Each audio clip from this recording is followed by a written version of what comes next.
I feel like a lot has happened this week. It most definitely has. So much.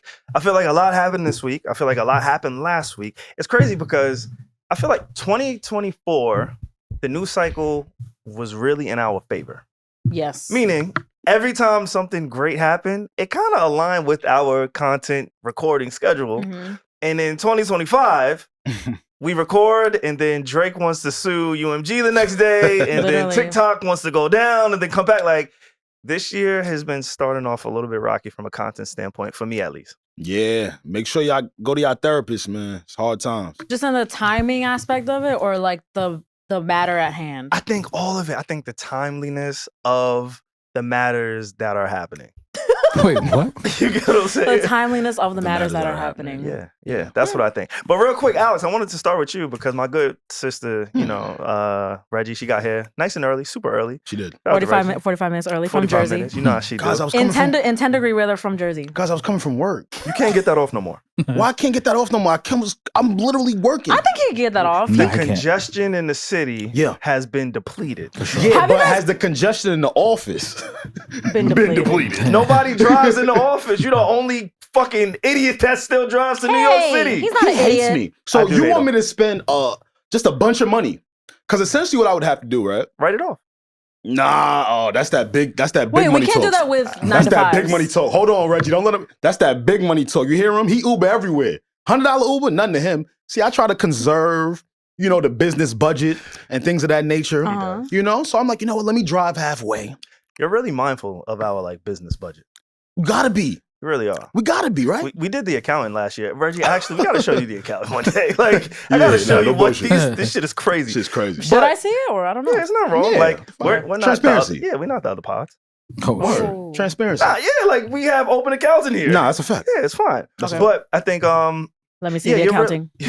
you're really fucking mindful of that. Yeah. Oh shit! Speaking of accounting, I heard they were doing budget cuts and all type of shit, conspiracies on the internet. Uh-oh. You heard that new pod? Who? That new pod, that spinoff. We have more thoughts exclusively on the Need to Know Network. Nah, I know that's yours. Featuring Alex, Pierre, and Q. Bro, there's Every Wednesday. New Yeah. pod hit the streets, boy. A new one. Word? I knew you was heating it up. I knew you was giving it a listen, a view, a click. No. Was he though? That's what they said? What happened? What's the pod? Julian, Oh, you talking about from? Nah, I ain't tap you in. ain't tapping it What out? You happened, tapped in. SaVon? What happened? Yeah. I didn't. Is he- I just saw the cliff notes. Oh, okay. What's the cliff notes? It was say? a poem. I heard a poem on a pod, nigga. Ah, Oh my goodness. Word? Yeah, But like a love poem? Was it a good poem? it was a letter to himself. Was it actually? Yeah, it was a letter Sometimes you gotta pen a letter to yourself. when you going through shit. Yeah, right. Okay. All right. I was just Everybody asking if I know you super tapped in. That Radio was man, his way. you take commutes and all that. So I You just wanted to know if good. my brother I like heard it. the new pod on the streets. That's it. You're a good potter. You really wanted to get that off. didn't you? I know. I really was I like this guy, interested in SaVon. knowing if my friend is listening to the latest and greatest. I'm not gonna lie. You know what has my podcasting viewership attention up? Uh-huh. What's his name? Oh my Jesus Christ! He's that really smart guy.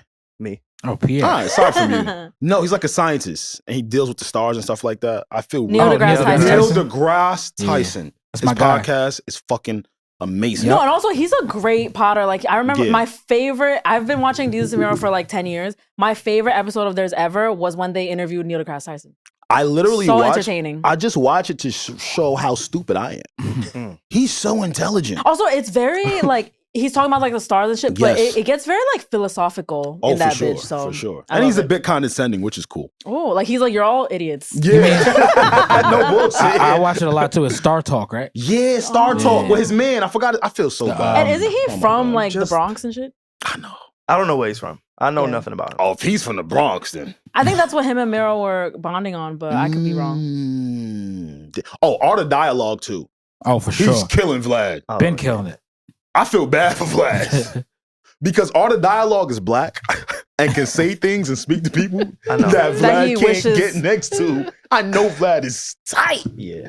And it's crazy because it's no Yeah. amount of money that you could pay certain people to come sit with you. And that's one of Vlad's things is, oh, I got a bag. I'm going to pay somebody and you're going to sit with me because I got a bag. Right. And so it's some people who just, you can see the difference. But he does it really well too, Art. He does. Yeah. Art does it really well. He I'm a even fan of has his other content. people that conduct interviews just like Vlad. Does he really? Yeah. I just watched one. It was a young lady. I don't know her name, but she was asking Tupac's old girlfriend about the Tupac and Faith Evans situation. He didn't conduct that. I keep seeing like the thumbnails and I haven't clicked on it yet. He's got somebody on staff. See, I don't know how I feel about that because I'm already not getting your face. Like, you're not a subject on your content. Yeah. So when you introduce me to a certain format and then I hear somebody else's voice, I don't know. I don't like when Vlad and Art and all these dudes be switching it up. Like, if it's on your channel, as bad and crazy as it sounds, like, I want to hear their voice. No new friends. Like, it like confuses the listeners. Yeah, I didn't come here for that. Like, I get it. I understand. You can't interview everybody. Yeah. But it's weird. It throws me off. Like, if I come here for Art, like, Art, I want to hear you talk shit about Diddy, nigga. Like, I want to hear nobody else do that shit. It would be like if one of us switches out, like, on a random week, they'll be like, wait, what? Yeah. It's just weird.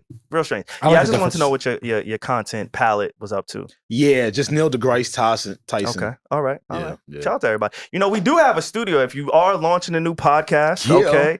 If you're doing new endeavors, there's a Need to Know podcast studio located here in Brooklyn. You may have come here before. We welcome all. Open door policy. Yes. And yeah, with that being said, let's get started. There's a lot that has happened this week. Oh, man. I didn't know. Wait, intro yourself. What's your name, dude? Oh, yeah. My name is SaVon, by the way. Yeah, we've been doing this for a while. Right. My name is SaVon. I go by the name SaVo. This is the ode to the one and only fabulous FABO, SaVo. We in the building. I'm 31. I'm feeling great. Hey. I feel like I look amazing for 31 too, and I go lie. For sure. Okay. Until I take my hat off. Dude, you look good. No, you look great when you take your hat off as well. Pac was bald at like 20-something. You look good in the face. Like your face look fresh. I feel like... Got a fresh face. Yeah, it looks youthful. Yeah. I feel like... Look, he blushing if you like own the bald look... You're gonna love it. I feel like you're like half in, half out with it. I am. I'm 1 foot in, 1 foot out. That's been like the theme of my life. I told Regi, actually, I told Alex too. I told both of y'all. I'm thinking about making a major change in my life. You did tell me about this. I'm no longer gonna be able to be 1 foot in, 1 foot out, man. And maybe when I actually jump into like 2 feet into anything in life, I'll jump into 2 feet and embracing the baldness. Into the baldness. But until now, this is who you got. You look good, man. Thank you, brother. I appreciate it. You don't look a day past 28. I know. I agree. What's going on, man? Hey, what up, y'all? It's your boy A, as always, the Paco Rabone Poppy. Never alone, always with the posse. Hello, guys. It's me, Regi, and I'm very happy because TikTok is back, and I'm the resident Gen Z representative on this pod. So, well, more on that later. But anyway, I want to introduce, I'm not going to call him by his new name, but I would like to introduce the man. No, what is it? The man with the plan behind the cam. Whew, she's cooking. That's him. Reggie's a ghostwriter for people who don't know. But yeah, thanks for not calling me daddy or zaddy or any other 2 variations. What's up, guys? I'm excited to be here this week. What's up? What we doing? What's good, a lot happened this week. Yeah, a lot of like major events. Yeah. Major events. And normally we like to start with the things that happen first and go in chronological order. But I feel like 2024, this was one of the podcasts. And a lot of the music podcasts did this, but Drake was like the topic of conversation amongst us. Normally. So I don't really feel like compelled to talk about Drake at the top of this pod. We'll get to it later. But we could go a few different places. Do we have Drake fatigue in the room? A little bit. A little bit. What do you mean by that? Because I mean, in terms of talking about him on the pod, I do feel like we talk about him like every episode. So I wouldn't mind skipping a week. But in terms of my personal life, I can't wait till Drake drops music, honestly, though. I second that. Yeah. Okay. I second that. For me, maybe...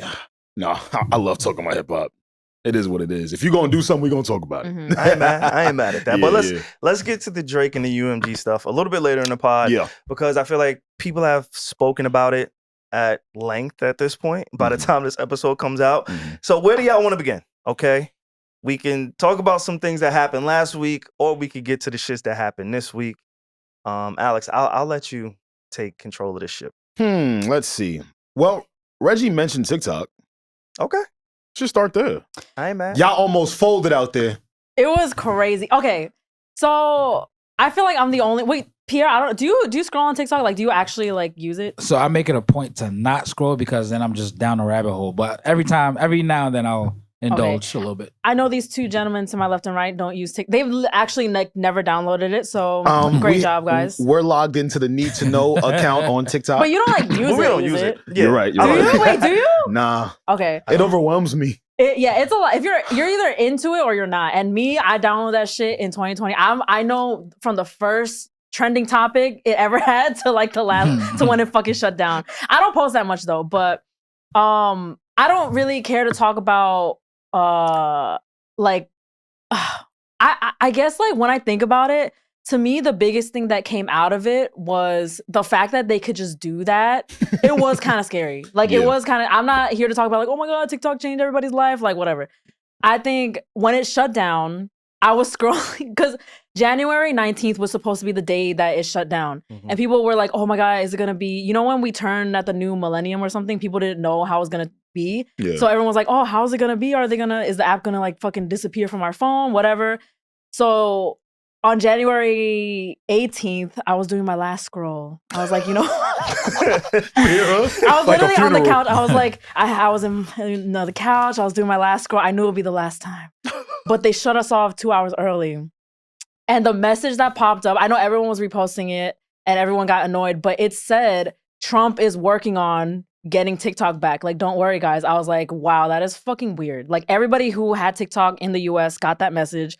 And then 12 hours, everyone was freaking out, trending topic. And then the next morning, the welcome message back, when the app was back up, it was like, thank you, Trump, for fucking bringing this app back. And I literally thought about it. I was like, that is kind of scary to me. Like, it's like, they could just do that and they could decide like, hey, you guys can't use this app anymore. Boom, it's gone. Like that, me, if the app disappeared, whatever, I'll be fine. Oh my God. But the fact that they went about it that way, I was like, wow, we are in for a crazy next 4 years. You want to know what's funny, Reggie? So before we turn the cameras on, Alex, I don't know if I told you this about me yet, but if I do decide to go through with that life-changing decision that you know about, I told Reggie there's a few things that I'm going to pick up on.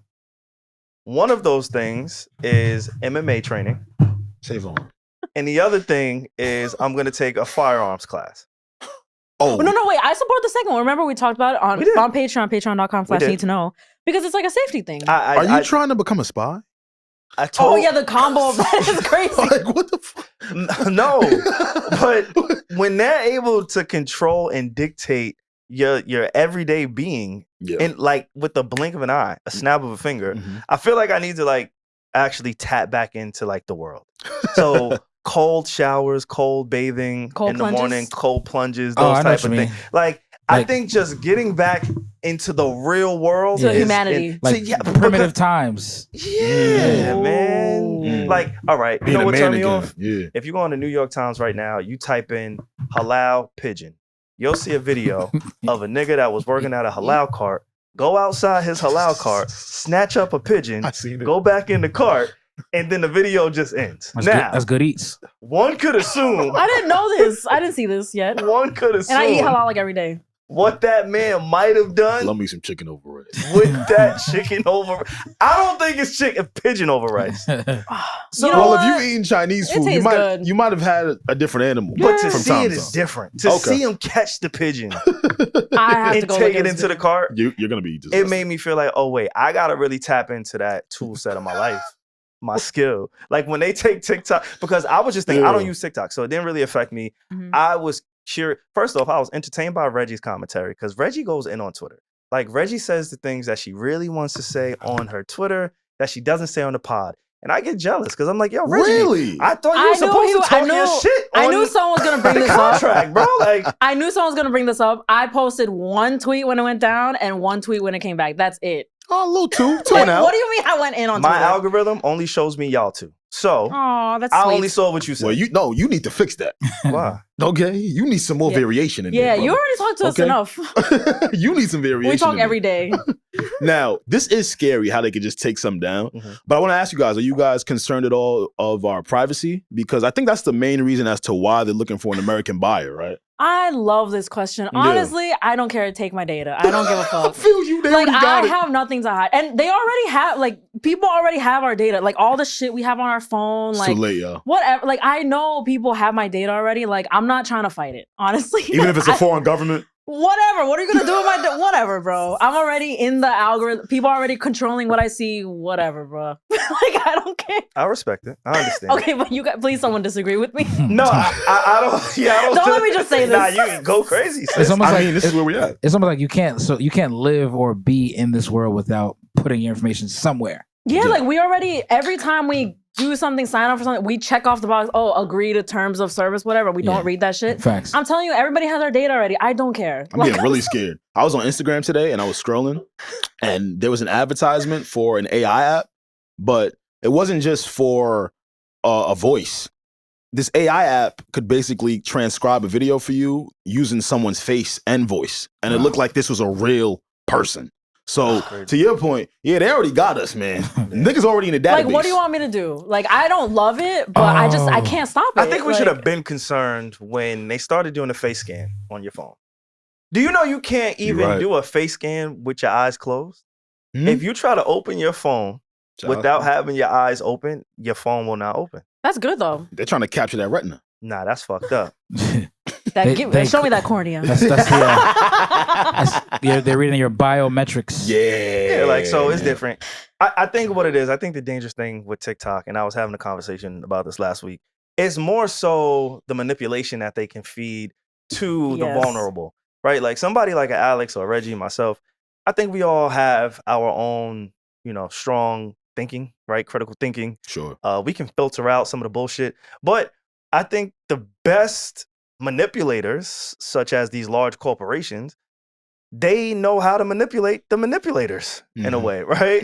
And so even when you don't feel like you're being affected by the algorithm or what they're feeding you, like subconsciously, we don't really know. Maybe it's not so overt, right? Like if you feed political views to a 4-year-old, that 4-year-old is going to have way more of a chance of absorbing that information and adopting that ideology opposed to somebody who's 50, right? Yeah. But then the 50-year-old, I feel like they get skewed in a way. I think I told y'all this story maybe a few weeks ago.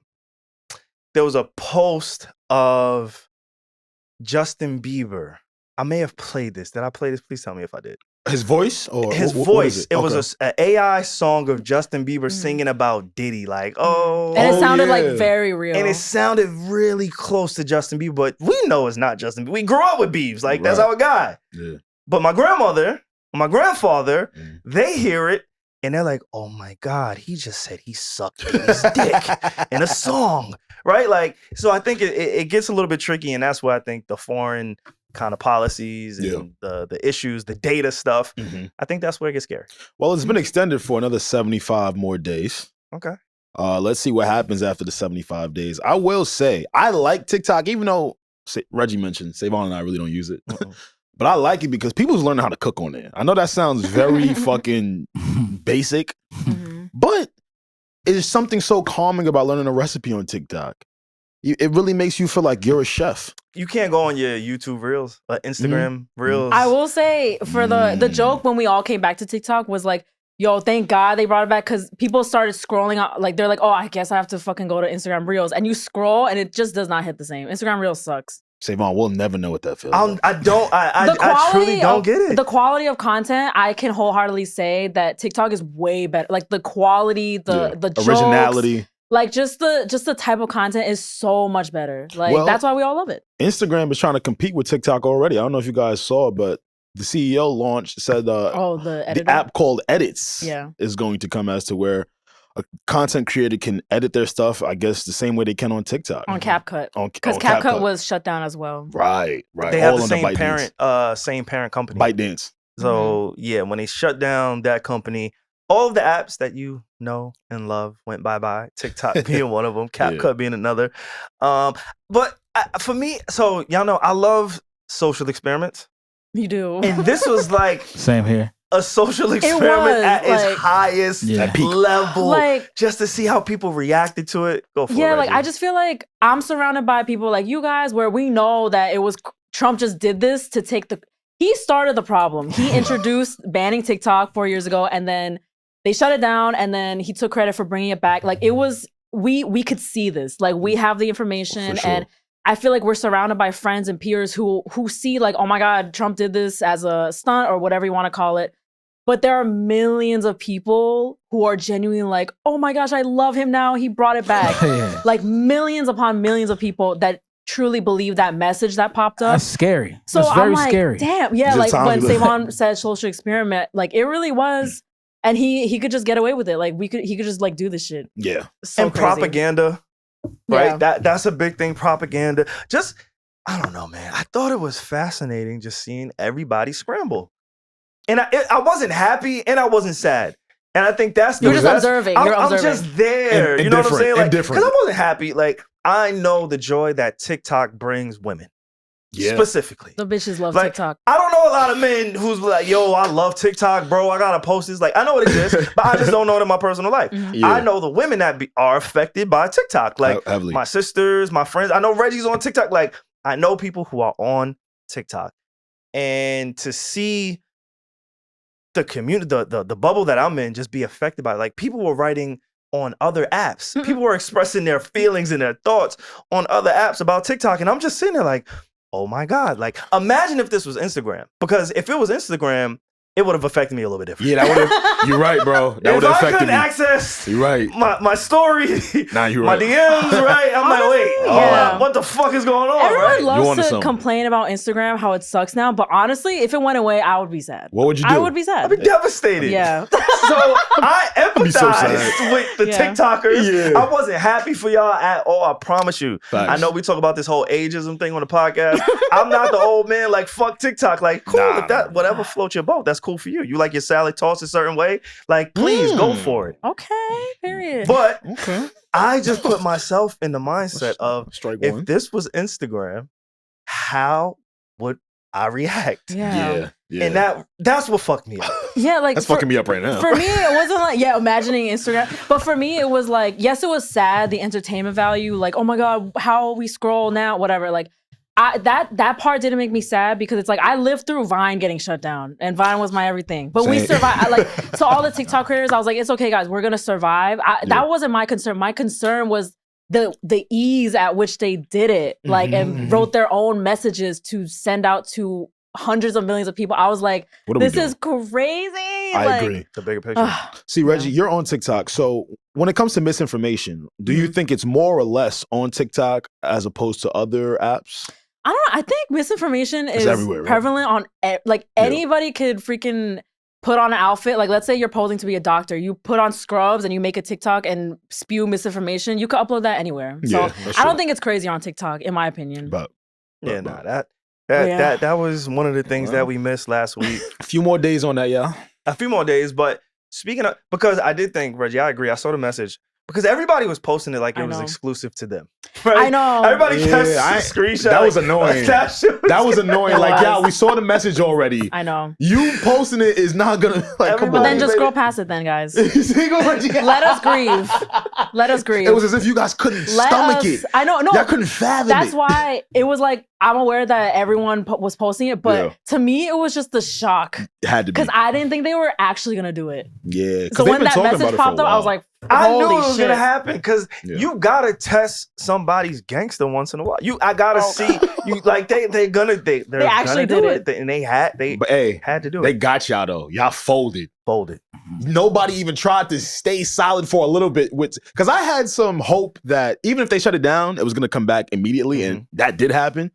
Y'all folded. Maybe not Reggie. I think Reggie, she kept it cool. Wait, folded? And what do you mean by folded? Acted as if it would never come back. The people that deleted... they gave up. The people that deleted the TikTok app. Yeah, y'all are the real fools because they told us not to do that because all the ban would mean is that it's going to be unavailable in the App Store. So you shouldn't delete it. But even with that part of folding, I thought you was going to talk about everybody jumped over to this new app.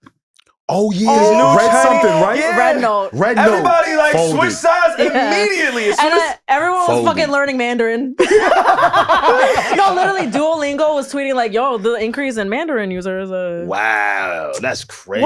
And all of this took place in the span of like 13 hours. Scary. So now, do you understand why I want to tap in with MMA and guns? I feel like full circle. We should go back to that. No, that is what it is. My point is, like, I think we just rely so heavily on technology and Wi-Fi. Like, I always say, I'm super blessed. I always feel like, super fucking blessed to have the skill set, the career, whatever, all the things that we do in this space. But God forbid, if you're listening to this podcast, if Wi-Fi doesn't exist, I still gotta live, right? Yeah. I still gotta provide for my family and myself. Like, absolutely. I need to develop those. I need to sharpen those skills. Primitive skills, right? Like, were you guys alive before Wi-Fi? Come on, bro. Yo, you good? Wait, I just when did Wi-Fi? Wait, when? Bro. Yo. No, wait. When did Wi-Fi become a thing? Let me not say alive. Just conscious. Were you conscious of like? Man. I was on Wi-Fi? MySpace actively. I'm 31 and bald. Like, what the fuck? I coded my account on MySpace as a kid. So you weren't using the direct connection. Like you weren't direct connected. AOL. I had a router. Yeah, bro. Wait, but is that Wi-Fi or internet connection? So is that a dumb question? No, that's a great question. Internet and Wi-Fi are different. Wi-Fi is wireless. Yeah. Okay, that's what he's asking. Wi-Fi is wireless. Yes, I was around for dial-up. And conscious. Yes, of course. Yes. Okay, so okay. I just wanted to double check. Having a computer room, like the desktop, where you had to go to a desk to play like the Lilo and Stitch sandwich game on Disney.com. Yeah. Oh, remember that Oh game? my God. It was fire, yeah. Oh my God. You had to build a big ass Sandwich was falling out the fridge. You had to walk around like this. Yo, we all lived the same lives. We all had the same We lives. all lived the same lives. That's crazy. Yeah, I remember that. Yeah, I was conscious. One last question. So what would you guys do if Wi-Fi were to go away forever? Like, what would your job be? Because I have one. Oh, that's easy. What would you be? Like, what would I do? You mean? Yeah. I would just take the Cat 6 cable and plug it into the wall. Like, oh wait, I did ask it the wrong way. That was a good smart ass answer. Yeah, I'll give you that. But okay, like if Wi-Fi didn't exist anymore, Internet like what would you do? Wi-Fi?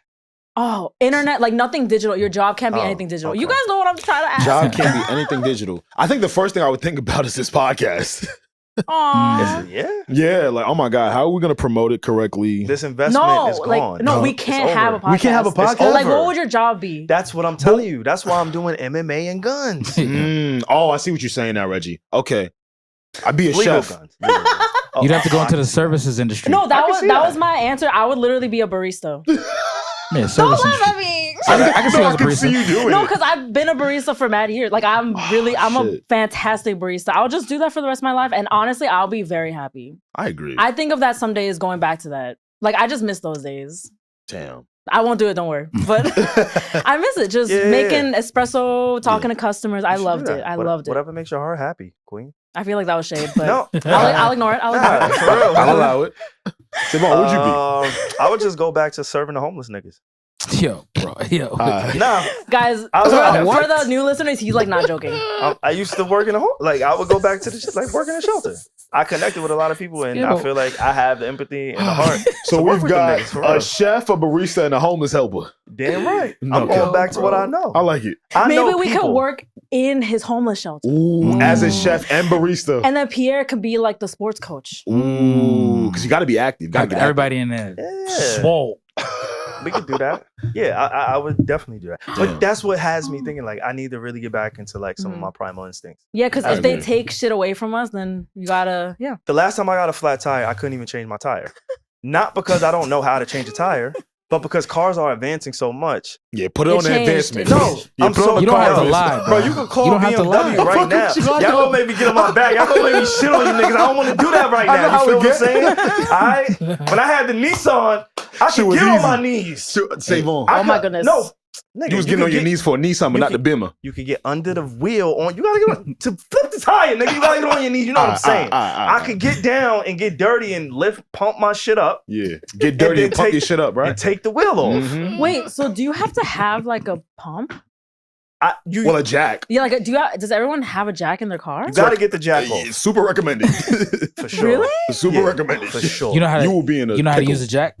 You just go like this, right? Who? But my point was, BMWs, these new cars, explain they yourself. don't even allow you like to jack it.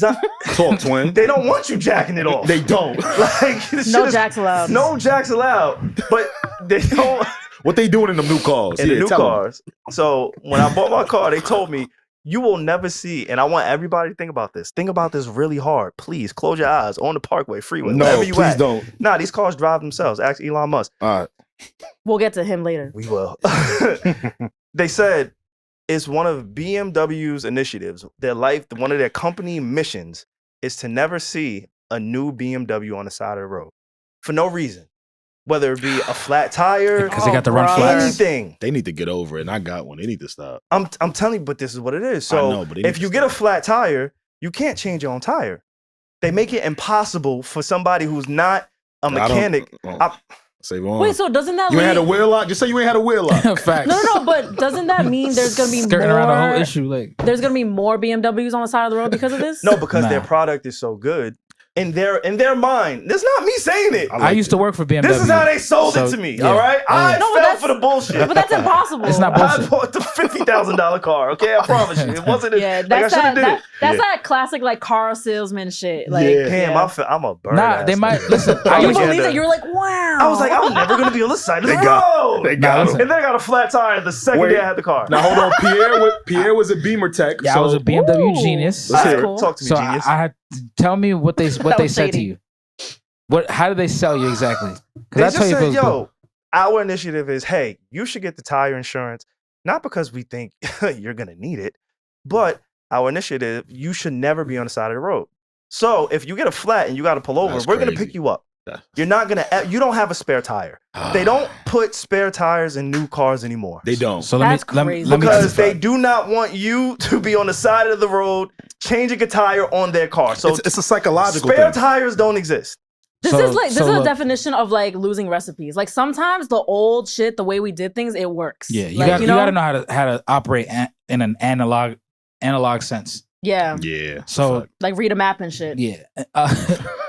Most BMWs have run flats. Yes, this is true. So if you catch a flat, you can drive for about another 50 miles. Yeah. Oh, cool. So technically, you don't necessarily need the tire insurance. Or the gap, I think, for the insurance. You just like the nigga that sold it to SaVon. Nah, SaVon is easily swayed from what I'm gathering. I'm an idiot. Sorry to me. You're like, wow, I'm never going to get stuck on this. Add another $300 to my monthly bill. That doesn't do anything. Because they didn't help you. Like, why you ain't call me, man? Nah, they make it a big... I'm tired of bothering you, Alex, all right? I'm sorry. You never bother I'm sorry, me. bro. I text you every fucking day. I would have told niggas like, yo, stop trying to play with my man. Y'all know y'all playing now. Stop it. Anything in the name of convenience, you're going to pay a premium for.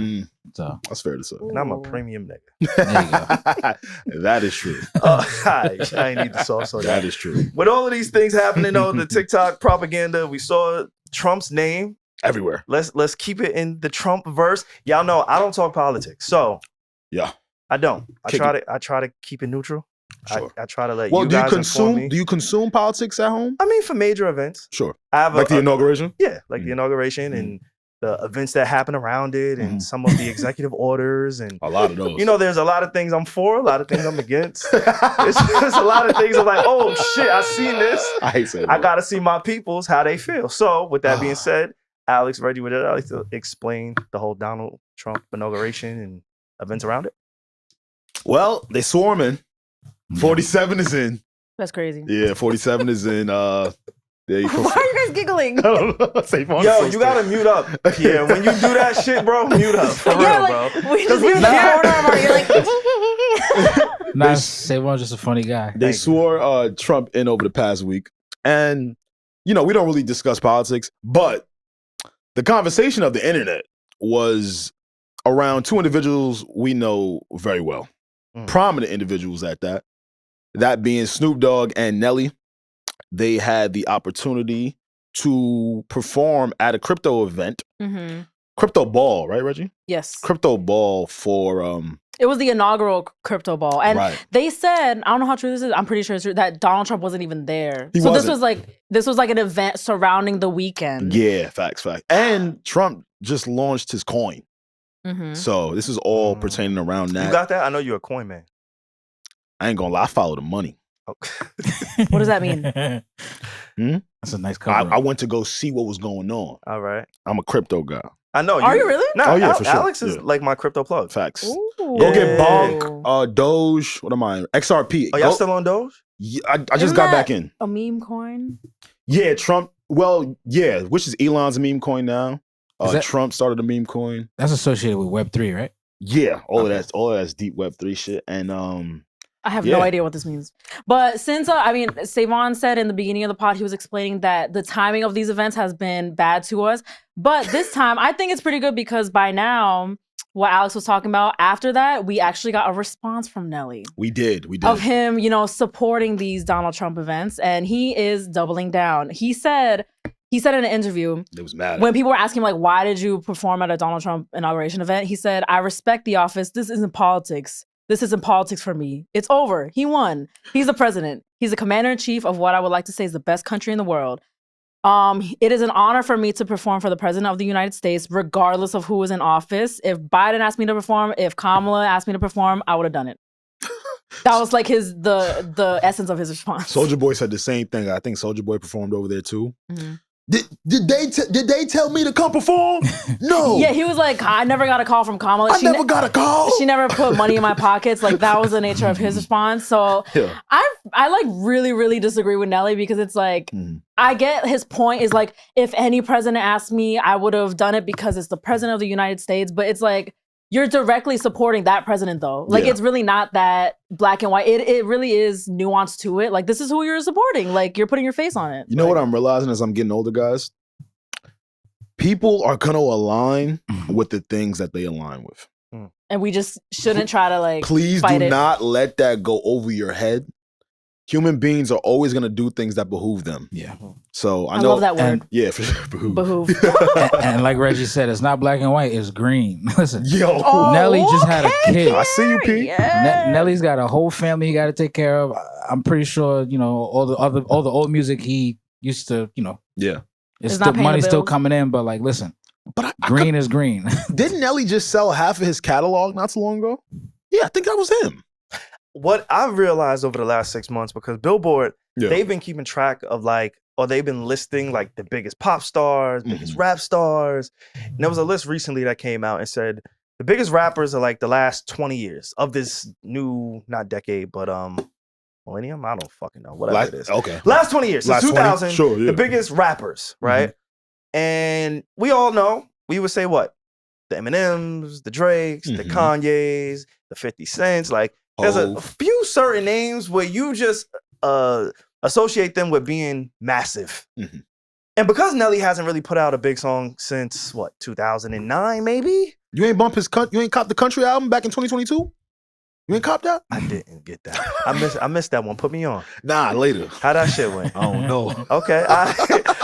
Because Nelly hasn't really been relevant musically over the last few years, I don't really associate with him with being that big. Like, of a name, and I know what he's done. So before anybody gets in and be like, oh, you young, you stupid, you don't know any. No, I know how massive, and I know all of the things that Nelly did. But what I can say honestly, over the last 15 years, Nelly has not been relevant musically. And 15 years is a very long time. Like, he's not exactly gonna headline Coachella. He's not there anymore, and that is okay. And the difference between like a Nelly and a 50 Cent, who I think they had similar runs, is 50 Cent has maintained his relevance through television, commentary, through social media, through boxing. Like, we see 50 Cent, right? Like, we get that. Nelly, he had a major run, and he just chills and dates Ashanti and does his thing. Nelly's more so like a staple in the culture. Like, culturally, like, you have to know Nelly and what he's done. Absolutely. But what SaVon's saying, I totally agree. Like, musically, he's not, He hasn't been, and there's nothing wrong with saying that. I'm not knocking Nelly. Like, Nelly is Nelly. We all love and respect Nelly. He has diamond records. Yeah. But I was saying all that to say, Billboard listed him as the top 6 biggest rapper since the year 2000. Wait, really? Really? The 6th biggest. He was over like the Kanye. This list, I'm gonna find it. Let me find this list. I will say this: Nelly sold a lot of records. Actually sold. Yeah. Before DSPs, before streaming was a thing, he was one of those massive artists from St. Louis or just from the Midwest area who was selling like people from the East Coast and West Coast. So I don't know if they're trying to judge it from an analytic standpoint. And like a numbers standpoint? Yeah, from a numbers thing. Yeah, if it's that, okay, maybe I could understand that. Because he was, you know how there's like these songs that in the culture, like they were the biggest songs ever, but they didn't sell well. But we still acknowledge like, oh, we still know those. Yeah. But Nelly's songs were big and they sold well. Yeah. Like, he was very commercially successful. So maybe, I love Nelly. Like, I don't want this segment to sound like we're like dissing him, but I didn't expect him to be like number 6. It's getting hot in here. Transcended all over the world. Hot in. Hot in. Hot in. Hot in. So hot in her. Ooh. Come on, man. Yeah, Nelly was massive. It was in movies. Yeah. Yo, shout out to the secret agent Cody Banks. I always think of bringing it back. That he was big. Yeah, even wardrobe wise, he had the jersey with the Band-Aid over the eye, the grills. He was in the longest yard. Yeah. Like Nelly was fucking him. Nelly is him. So yeah, when I seen this backlash, and I'm gonna give you a little bit of pushback, Reggie, because I'm not gonna say I fully agree with Nelly, but I do think at some point it is what it is. In the words of fucking Cam and Mace, right? Like he's the president. is nothing we can do. I guess performing at his event is somewhat of an endorsement, or maybe it's just an acceptance. Maybe it's, hey, I just accept what it is. I think one of the points that Nelly made was, look, I wasn't on his campaign, all right? When he was trying to garner votes, I wasn't out there saying, vote this person, vote that person. All I did was perform at an event after the sitting or the new president won. Yeah. Right? So I understand the logic. I do want to say it also makes it very tricky to kind of pick sides in this whole thing, because for years, the Democrats, the Democratic Party, we've always looked at Obama as our shining star. He's been the person that a lot of people, let me not say everybody, but a lot of people say, you know what? Whatever Obama's rocking with, whatever Michelle's rocking with, that's what I'm rocking with. And so when I see Obama key with Trump, it causes a little bit of confusion where it's like, all right, wait, hold up. If y'all niggas is saying it's politics, he's this bad of a person, but I see you kicking it with him, how bad can, and let me really be careful what I'm saying, all right? How bad can you think he is?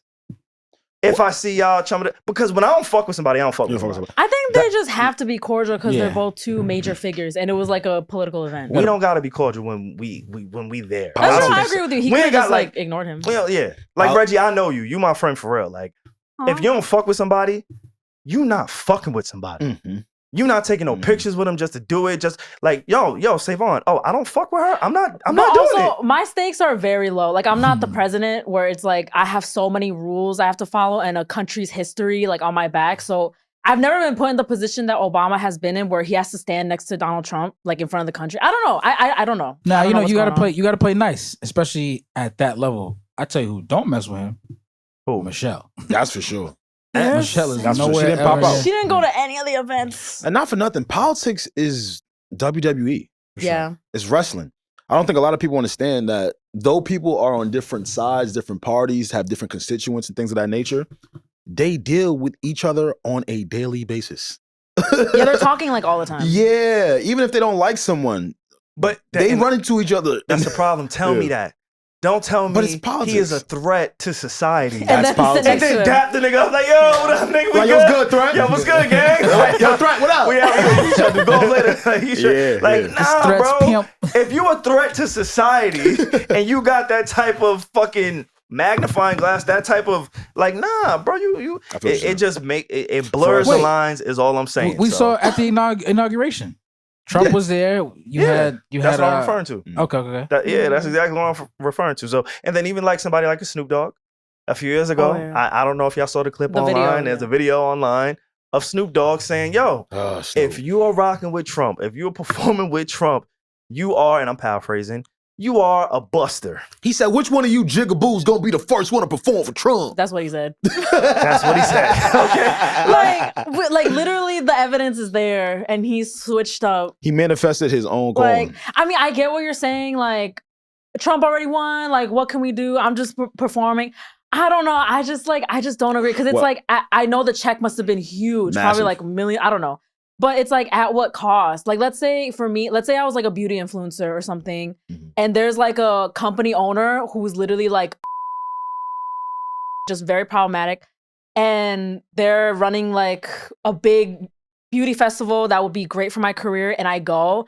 That is like I don't have to go to that event. Like I don't. Like I could stand on what I believe in and just not go. Like but these people all went and performed. Like I hear what you're saying, Reggie, right? Me personally, unfortunately, I don't put much stock into entertainers and their political views.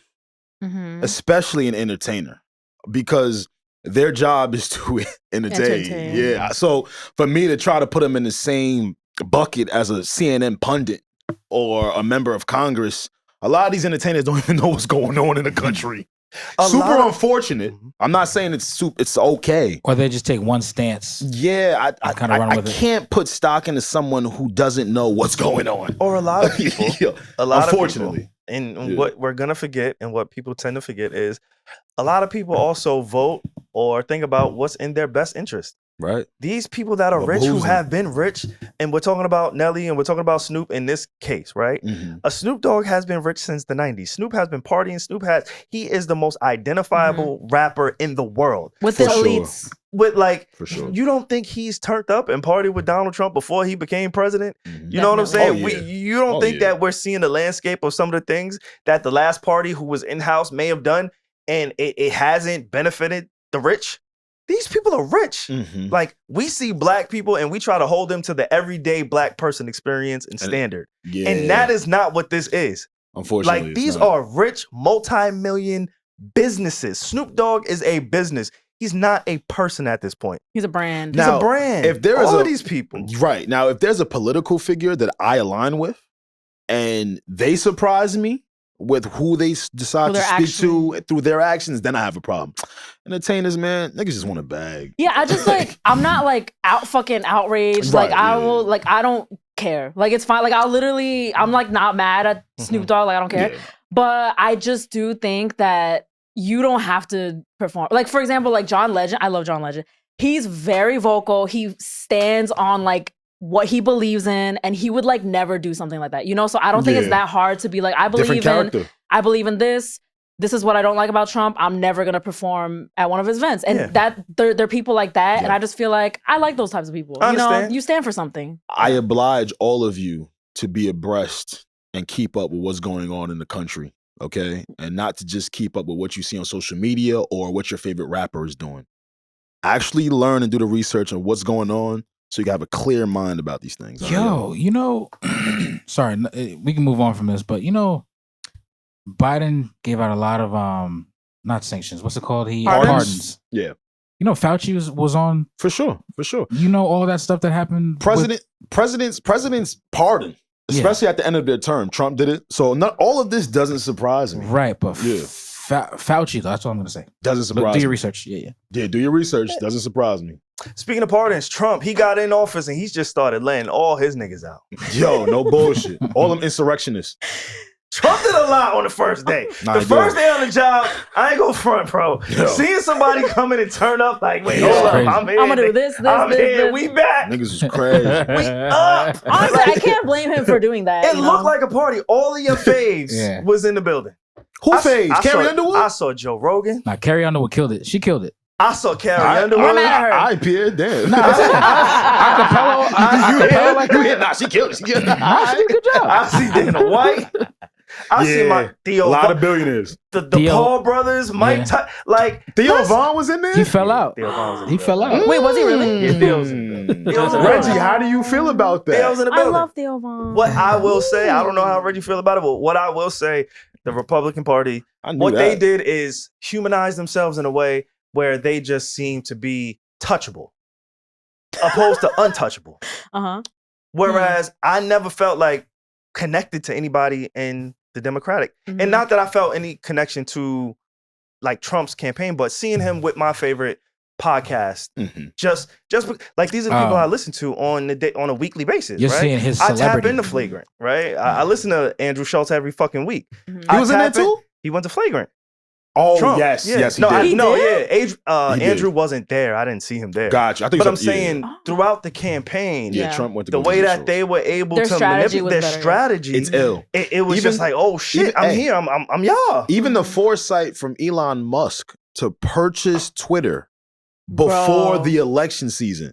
That is just foresight. We seen Elon, we saw Mark Zuckerberg. Like, we talk about all these social media apps. There's so much going on. The people that run these apps. It's crazy. Right? The people that you give them your business, your attention, your time, your brain, your mental capacity. You give them your data. Everybody you gave your data to was at that inauguration. Yeah, he has TikTok too. Like, it's crazy. So it's like, you look at what it is that they're building, the movement that they're building. Yeah, man. And then you go back. So what I appreciate, and I'm gonna take it to sports, because growing up, huge, major, super Tom Brady Patriot fan, right? Their slogan was "Do your job." Ooh. You come in, you do your job. That's it.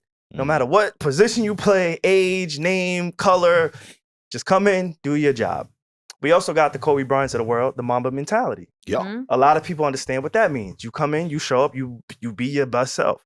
Like, a lot of people don't realize Kobe Bryant wasn't the greatest athlete. He wasn't the LeBron James. He didn't have the athleticism of a Michael Jordan, but he outworked everybody. The discipline. Yeah. You get what I'm saying? Coming in and making a difference. On day one. You saying Donald Trump had Mamba mentality? Yo, he had a Mamba mentality. On day one of the job. He stood on business. He stood on his own business. He stood on business. He stood on his own business. He pardoned 80 niggas. That was at the Capitol One. Niggas who was doing 20 years. 1,500 of them. He stood on business. He stood on business. And then first off, I didn't know executive orders went through that fast. Well, they don't. And that's kind of what I wanted to get to, right? One of the executive orders that he announced and signed that day was the birthright. Now, I'm Nigerian, y'all. Okay, so all my cousins and family members got here. A lot of them got here off of birthright. If you don't know what that means, from a different country. Exactly. If someone is born here, they are considered a citizen. For sure. So now, that was one of the executive orders he signed. I ain't like that one. Now, it goes a step further, though. It's not true because it's still protected underneath the 14th Amendment. The only way to reverse that would the Supreme Court would have to reverse that, like how they did with a Roe v. Wade, etc. Yeah. Okay, politics. So a lot of it, you know, we do it on the law. I was ready to go to Dykeman and save the community. Yeah, because all of them. Wait, hold on. Yeah. I need good hook. Nah, we about to go on town. I love how SaVon didn't think of like saving himself. Regina, Alex, and Pierre. None of our family, right? With immigrant parents. He's like, no, I'm going to Dykeman. Yeah, I had to make a trip uptown real quick. But that is one of the ones I'm like, oh, this could get interesting. Right. That is crazy. I think what we're speaking to is how he kills the PR game. Right? Like, he gonna make something look the way he want it to look. That's how he won the election. Yeah. Like, that's how he won the election. He does a good job with that. The word for that is indoctrinate. Indoctrinate, correct. He'll indoctrinate the hell out of you. If you don't know, you don't do your homework. Yeah. Yeah, man. A few notable executive orders signed by Donald Trump. Just give y'all a few. This is day one on the job, all right? He got right to it. All through Biden's term, I didn't hear one of his executive orders. I can't remember them. Even if I heard them, I can't remember them. Yeah. I don't know. Y'all tell me. Cut me off when y'all found one. But they're two different personalities. I'll say that. For sure. I will say that. Yeah. One of them. Never mind. Nah. All right. One of the executive orders by Donald Trump, President Donald Trump, he started the process to rename the Gulf of Mexico to the Gulf of America. Now, I don't know. Niggas is so unserious. Niggas is so niggas is so unserious. Now, if you look at a map, though, Texas is close. Facts. Just on the map. But he's just unserious for actually trying to do that. And he blamed Jimmy Carter, I think, for that whole thing that happened all those years ago. He did put that on Jimmy Carter, who just passed. He went to his funeral. Another executive order, he has left the World Health Organization.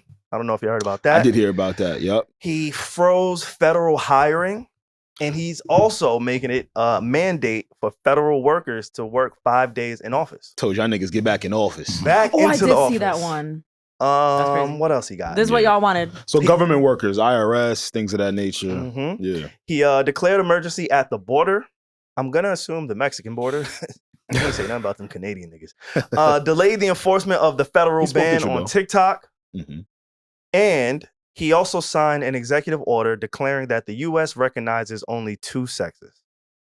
Yeah, he did that too? He did a lot. It's a lot. On the job. I thought I would see a lot more outrage. About what? About that last one you just read. Okay. I feel like I've seen a mild amount of outrage to that. I don't know. Maybe people haven't heard it yet. Right.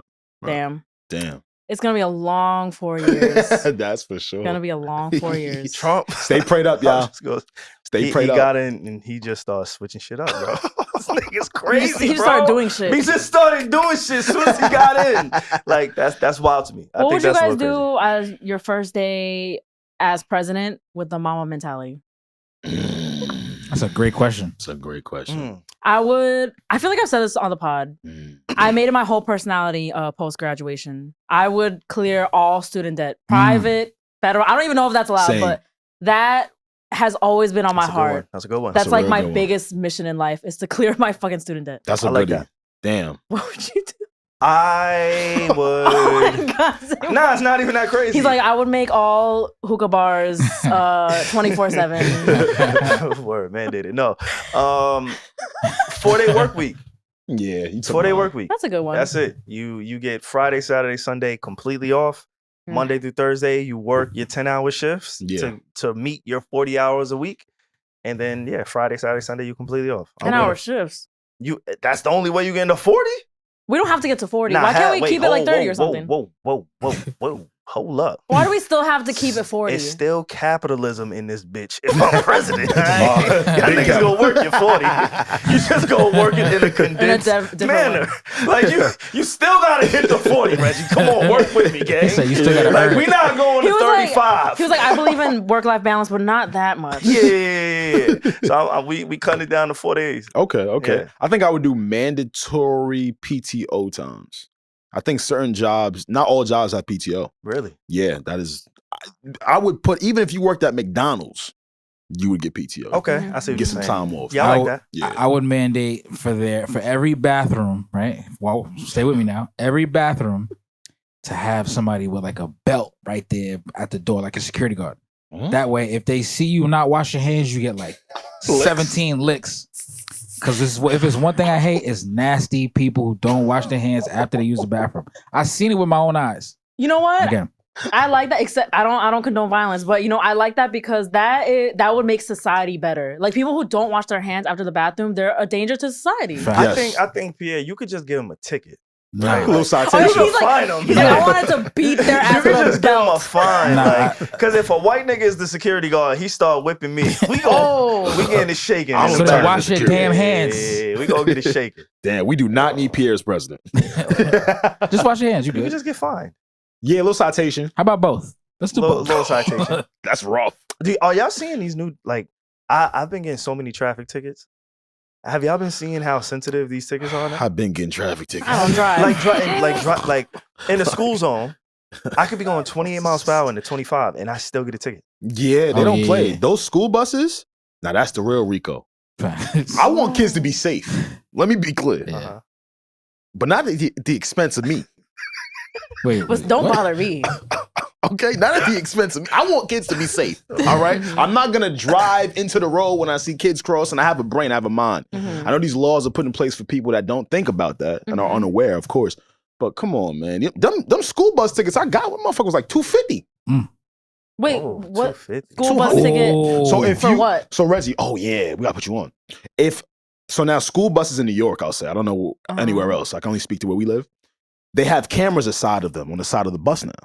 So if you pass the school bus while the stop sign is up or children are crossing or passing, you will get a ticket in the mail.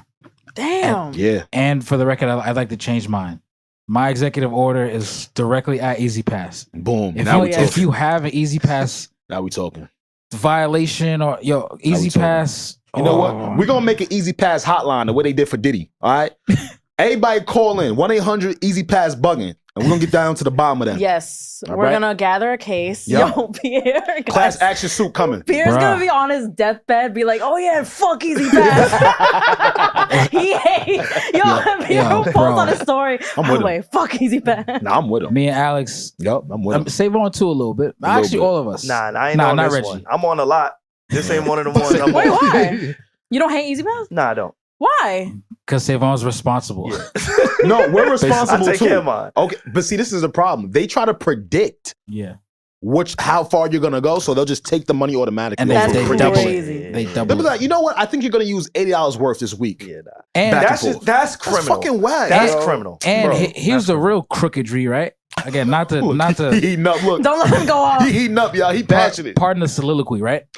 But basically, they take away the cashless tolls, knowing that they're going to be a certain percentage of people who don't pay the bill. So every let's say the toll is $25, 25 cents. You want to pay $100. Yes. And then it just surmounts after a while, and then you wind up paying way more than what you owe. They send the if you tickets. settle. They send the tickets and citations late. It's all set up against us. It's crazy. Crazy. It's built There's so much going on, guys. So much. Gotta This stay is why prayed we have to just be thankful for the things that are going well in our lives. I wanna play a agree. clip, and then I want to get to the next topic. But I found this clip. Oh wait, hold on. Who this? That's porn? Nah, Who that's, was that? Nah, that was Funk Flex. That's porn? Nah, that was Funk Flex. I had to. That's reopen. porn? Nah. Oh, hold on. Big issue in the United States. Racism's always going to be a big issue anywhere. You can't have two different races or three races. You can't have this many people living on one continent with this many different religions, this many different cultures without one trying to step on the other. I mean, that's just common sense. But you could argue that the Klan is contributing to the problem, no? No, the Klan ain't contributing to the problem. You can just sit back and let the blacks do their own job. I mean, let them keep killing each other in record numbers. The Klan ain't got to go out and kill blacks no more. We just drop off some liquor in their town and some guns. And they do it themselves. No. All right. So it was my option every weekend. I would go up to Chicago with a big truck full of whiskey and crack, marijuana, and a ton of guns and bullets and tell them have at it and just drop it off right in the middle of town.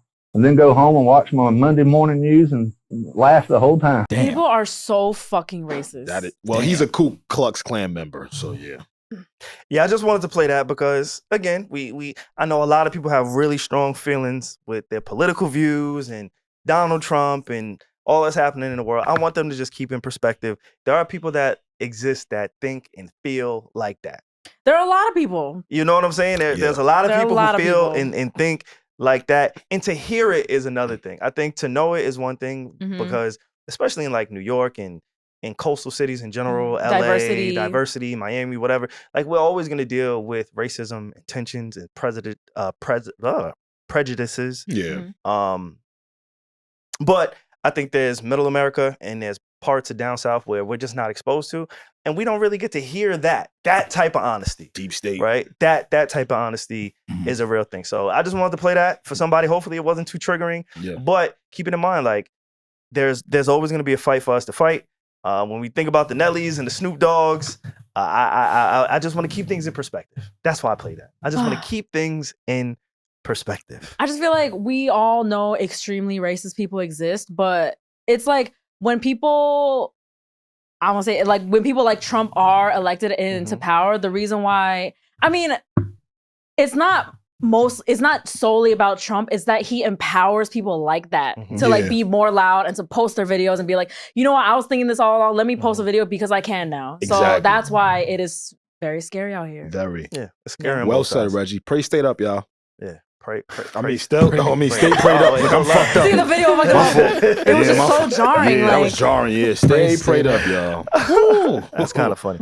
Pray stayed up. Episode title. Episode title. Yeah. Pray stayed up. I got a quick question before we go into the next topic. We're going to talk about actors and Joey Bada and all this stuff, right? But really, really, really, really quick.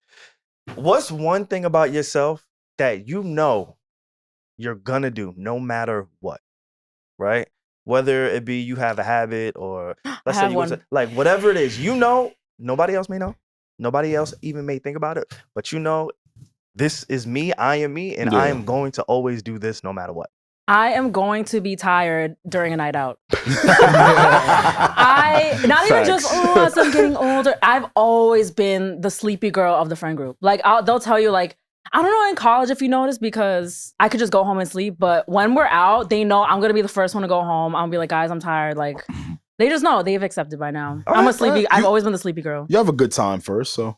I do. And I think while I'm not sleepy, while I'm out, you guys have been out with me. Like, I have a good time. Like, I'm not like a what's the word called? Killjoy? Oh, is that a word? Yeah, Okay. for sure. I didn't know if it was. Like, I'm not like a Debbie Downer while I'm there. I'm not sitting in the corner being a fucking like negative Nancy. But once I get there, I'm like, I feel tired. I have to go home. I'm sorry. Damn. Mine is pretty similar to that. I am always going to create time to be alone. I respect that. I am always gonna do that. I need it. It helps me recharge. I don't know if it's because I'm an only child and I was really accustomed to coming up by myself. Yeah, you need that. Yeah. That you're like used to having that time. No, but Yeah. and when I don't get it, oh my God, turning into like a beast. Really? Yeah. No I can see that. Yeah, I can see need that. shit. I think for me, I am always gonna get a stain on my shirt. Like you did today. I love how he introduced this question. And like we took it mad like behavioral, and you're like, I'm gonna get a stain. It was so deep. It don't matter. You're like, I grew up as an only child. I spoke to my traumas and I shit. need my solitude. Fuck all that. It don't matter what I eat, where I eat, what I Wait, know. really? I have to strip when I eat. Do you? I gotta eat butt ass. You guys, he's lying. He's eating at the studio pretty much every Fully week. clothed. You've never been naked in front of us. I take my shirt off. If I'm gonna wear it on the pod, I take it off. Because you know you're gonna stain it. Or I'll put a jacket on top of it because What slow down, man? Yo, something is always Food's gonna not fall going anywhere. on my like it's just always gonna. I did it while recording the pod. Wait, why don't you just carry around like I'm sorry, Tied to go. like a bib? Oh shoot. No, like with the seafood bowl. I didn't mean that They come with the in a bad seafood way, bowls, but like yeah. seafood bowl, people just tie the plastic thing. Or you could just slow down with your greedy ass. Wait, It ain't going nowhere, brother. we back, right? We can say certain shit. Oh God. What can we say? Wait, because she said why I don't walk around with a bib. Like a disposable one. SaVon had a whole chicken parm on his sweatshirt. Come I on, use son. a bib during Come seafood. on, son. I use a bib during seafood boils. I'm a grown ass man. You want me to walk around with a bib? No, only Keep it when in you're your pocket eating. like a handkerchief. What I look like? A person that gets a lot I know of what stains. you're trying to do. What? I know, and I'm What not gonna walk into that door. Okay. I know what Some shit is really bad, nigga. That's crazy. But no, I will not because crazy. I don't want to come off as somebody who's inferior. Oh, okay. I don't want. I am here to be a superior man. Okay. All right. It's over there on the bookshelf. You dig? Are you He got that referencing from his the little book? book. Superior man. So I feel like if I walked around with a bib, Yeah. I might come off like a. Would you rather walk around with a bunch of stains though, with a bunch of smelly stains, or would you rather wear a bib for 5 minutes? SaVon. I'd rather just be stained up for real. Ugh. If we being honest, Yo, Kevin I'ma just- Samuels is somewhere Yeah. smiling. I'ma just be stained up because I'm not walking around with a bib, bro. I'm sorry. You don't have to walk around with a bib. Only when you're eating in private, like in the studio. I eat all the time. You never know when I might just put. I'm an eater. I eat. You don't know when I'm just know. pop it I'm an out. eater. I got a bib. What if you like, approach someone? Let's say you had like a Oh, professional shit. meeting and you have mad spaghetti stains on your shirt. Like, then we stained up for real because I ain't walking say what? around like words. We back. I ain't walking around like Were you like that as a kid too? Like, were you always a sloppy kid? you know. like a messy eater. I don't consider myself a messy eater. I'm just. Just You're gonna get that one stain. You just wait. Yo, yeah. I'm a little fucked up. You just an eater. I'm a messy eater for real. Yo, we gotta make sure we blur like. Nah, Yeah. you Yeah, I'm supposed trying to to be figure out why doing because I your didn't work. see what he said, so I'm trying to Thank figure out. God. Thank God. With y'all the did it. audio listeners, I'm confused as you I'm guys. telling you, I'm a comedian, and I just say shit because I can't get canceled. Because I'm a comedian. I didn't say nothing though, for real, Reggie. I want dead ass. We had a conversation for real. Remember you told me? I'm ignorance is bliss right now. I have no idea what you said. I'd rather See, keep it that's that a way. real one. But I'm glad we all know our strengths and weaknesses. Mhm. Reggie, I can't walk around with a bib. I can't. I just can't. What about just like walking in your around with backpack? a umbrella. I can't walk around with an umbrella. No, you can use an umbrella. What? I really can't. What? Wait. I gave in to umbrellas Why I don't wear not? Why not an umbrella? because he feels like it makes you an inferior man. Yeah, and I'm a superior man for real. Wait, Alex is he's like I'm sick of this shit. Yeah, bro, for real. I started to work in Manhattan, walking blocks upon blocks to get to the train station, and that's when I realized, umbrellas are important.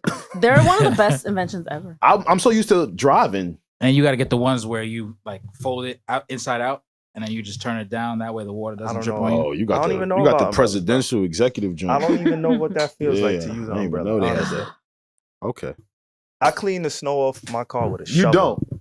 What? You don't. So I you did. scratch your paint? You didn't put that to your Not to the BMW new paint. car, the old Okay, car. okay, okay. The car 'Cause where it I just used snowed. to be able to pump it up. You know what I mean? I can't pump this one up. Yeah. But let's get to it, Regi. You had something amazing you want to talk to us about with these actors and actresses. Okay, so congratulations to Zendaya and Tom Holland. They recently got engaged. Did they really? What a beautiful. No, I'm so serious. I didn't see that. I love your ability to like ignore the news cycle sometimes. I didn't see that. I want that. I want to freaking not know about this shit. But yes, they genuinely, like, it's been confirmed. It's confirmed. Oh, yes, damn. she popped out at the Golden Globes red carpet with a big rock on her finger. And I think that's beautiful. They seem like a beautiful, nice couple that they're very private. Love that for them. But it got me thinking, like, they met on the set of Spider-Man. Yeah. Well, or at least that's like the first time they really bonded. Maybe they met elsewhere, whatever.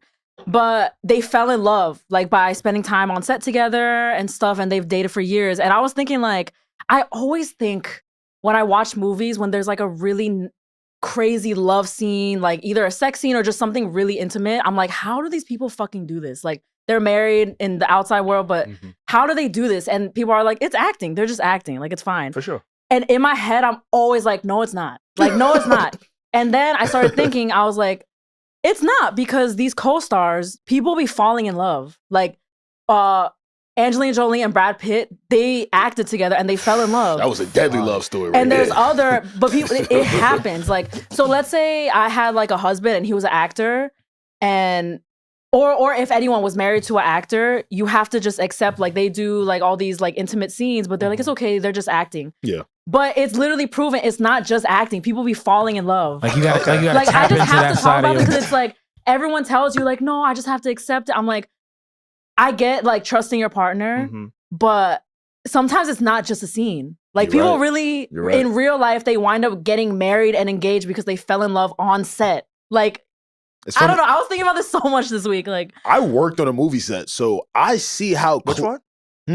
I forget, y'all. It's on Netflix, though. Don't do that. Yo, I remember.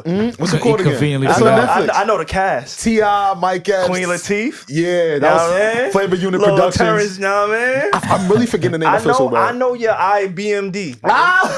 I know your IBMD. You feel me? Wait. You mean IMDb? You know what the fuck I said? Pierre, what? Do me a favor real quick as I'm speaking. Google Queen Latifah Flavor Units, fried chicken, Mike Epps, and T.I. It's gonna make sense. I knew Alex was on that. yo, Wait. What? Pierre's role on this pod is to be the, well, actually. Like, he can never just let us have it.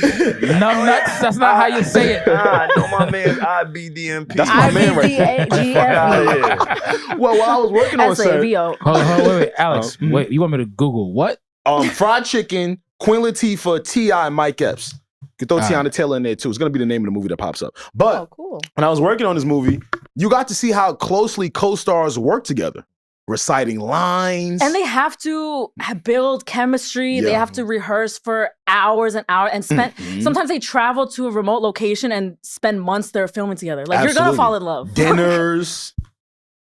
Meeting each other's friend groups because you guys are always around in this long. Yo, some of these days we was on set for 14 to 15 hours. Yeah. So you gonna get close to that person. That the stuff you wanted me to Google is called The Trap. The Trap. He knew it was gonna come up. I knew it was gonna come up. Look at the movies you worked on. The Trap. Yeah, right around my type of shit. The Trap. I see that. That sounds like a cool cast. Yeah, that's real fitting. That's real fitting for you. Yeah, Alex. 21 Savage is on that. Yo, fuck out of it. It was a really cool thing. But He was in Atlanta too, right? And I was in Atlanta, That was right? dope. Yeah, I was yeah. like, He's damn. lived 50 different lives. Yo, that's what made Alex dump me. For the Alex pride. thought he was right. nigga Spielberg. He did not want to work with me because he was working on this movie set. And I asked him to do a podcast. And Alex was like, nah, man, I don't even really know what a podcast So that is. nigga, I said, yo, audio? Nah, we shooting movies. Yeah. He's like, I'm trying to be on the Hollywood Walk of Fame. The fuck is you talking about? We He shooting dubbed movies. the hell out of me for Queen Latifah. And that's when Alex was into cameras and all that stuff. Different life. Word. But again, these co-hosts are always together. And quick shout out to our short kings out there. There's still hope. Zendaya towers over Tom Holland. Wait, what's her name? Oh, I'm bugging. That's how you say it? Zendaya? Yeah. Oh, fuck. Zendaya. I got you. She towers over Tom Holland. Yeah, when she wears heels, which she does often, she's literally taller than him. But they love it. They own it. And now they're engaged. I saw a quote of his. He said, once he becomes a dad, he's going to retire from acting. He said he's quitting He pussy. acting. He's gonna be a trophy husband. Yeah, he's gonna be the trophy. Like, but I get it because when you date somebody who He don't goes love by the one game name, for real. He don't love the game. like think about that. Looking for niggas that love the game. He loved the game. Nah, he don't love the game. He loved a black woman. That's the game Nah, that ain't a Got game. him. That's the prize. for But him. No, he did. He does. okay, what about the game of the movies? Movie making. Oh, okay. All right. I actually heard he manifested his relationship with Zendaya Really? and a lot of his roles in films. Oh, Russell Wilson did the same thing.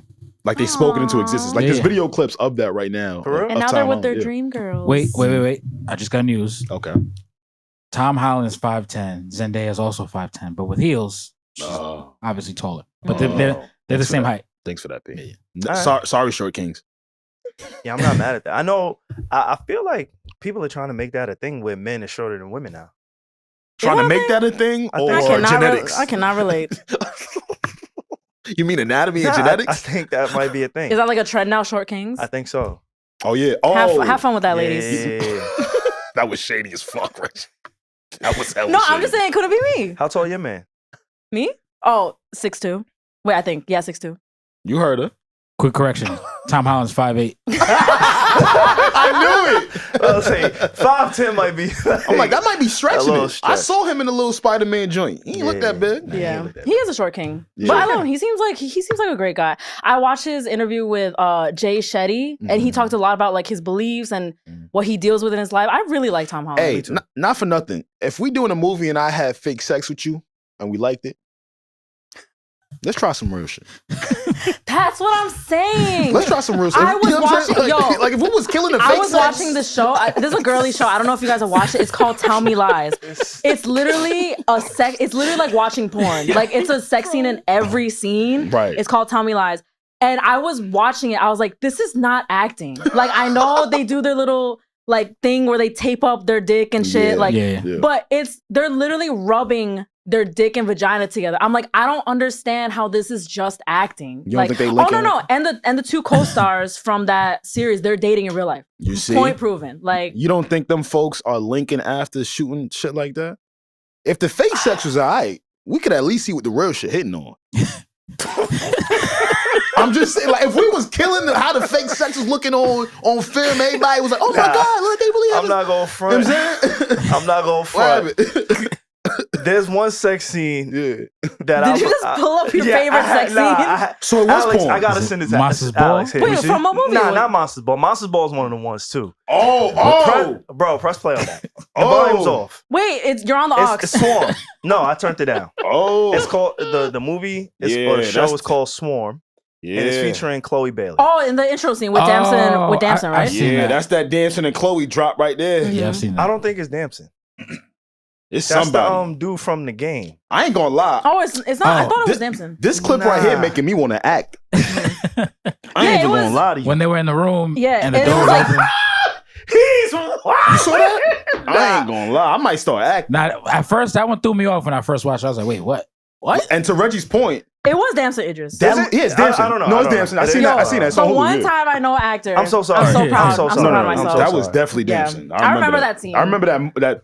Why you remember TV that show. shit?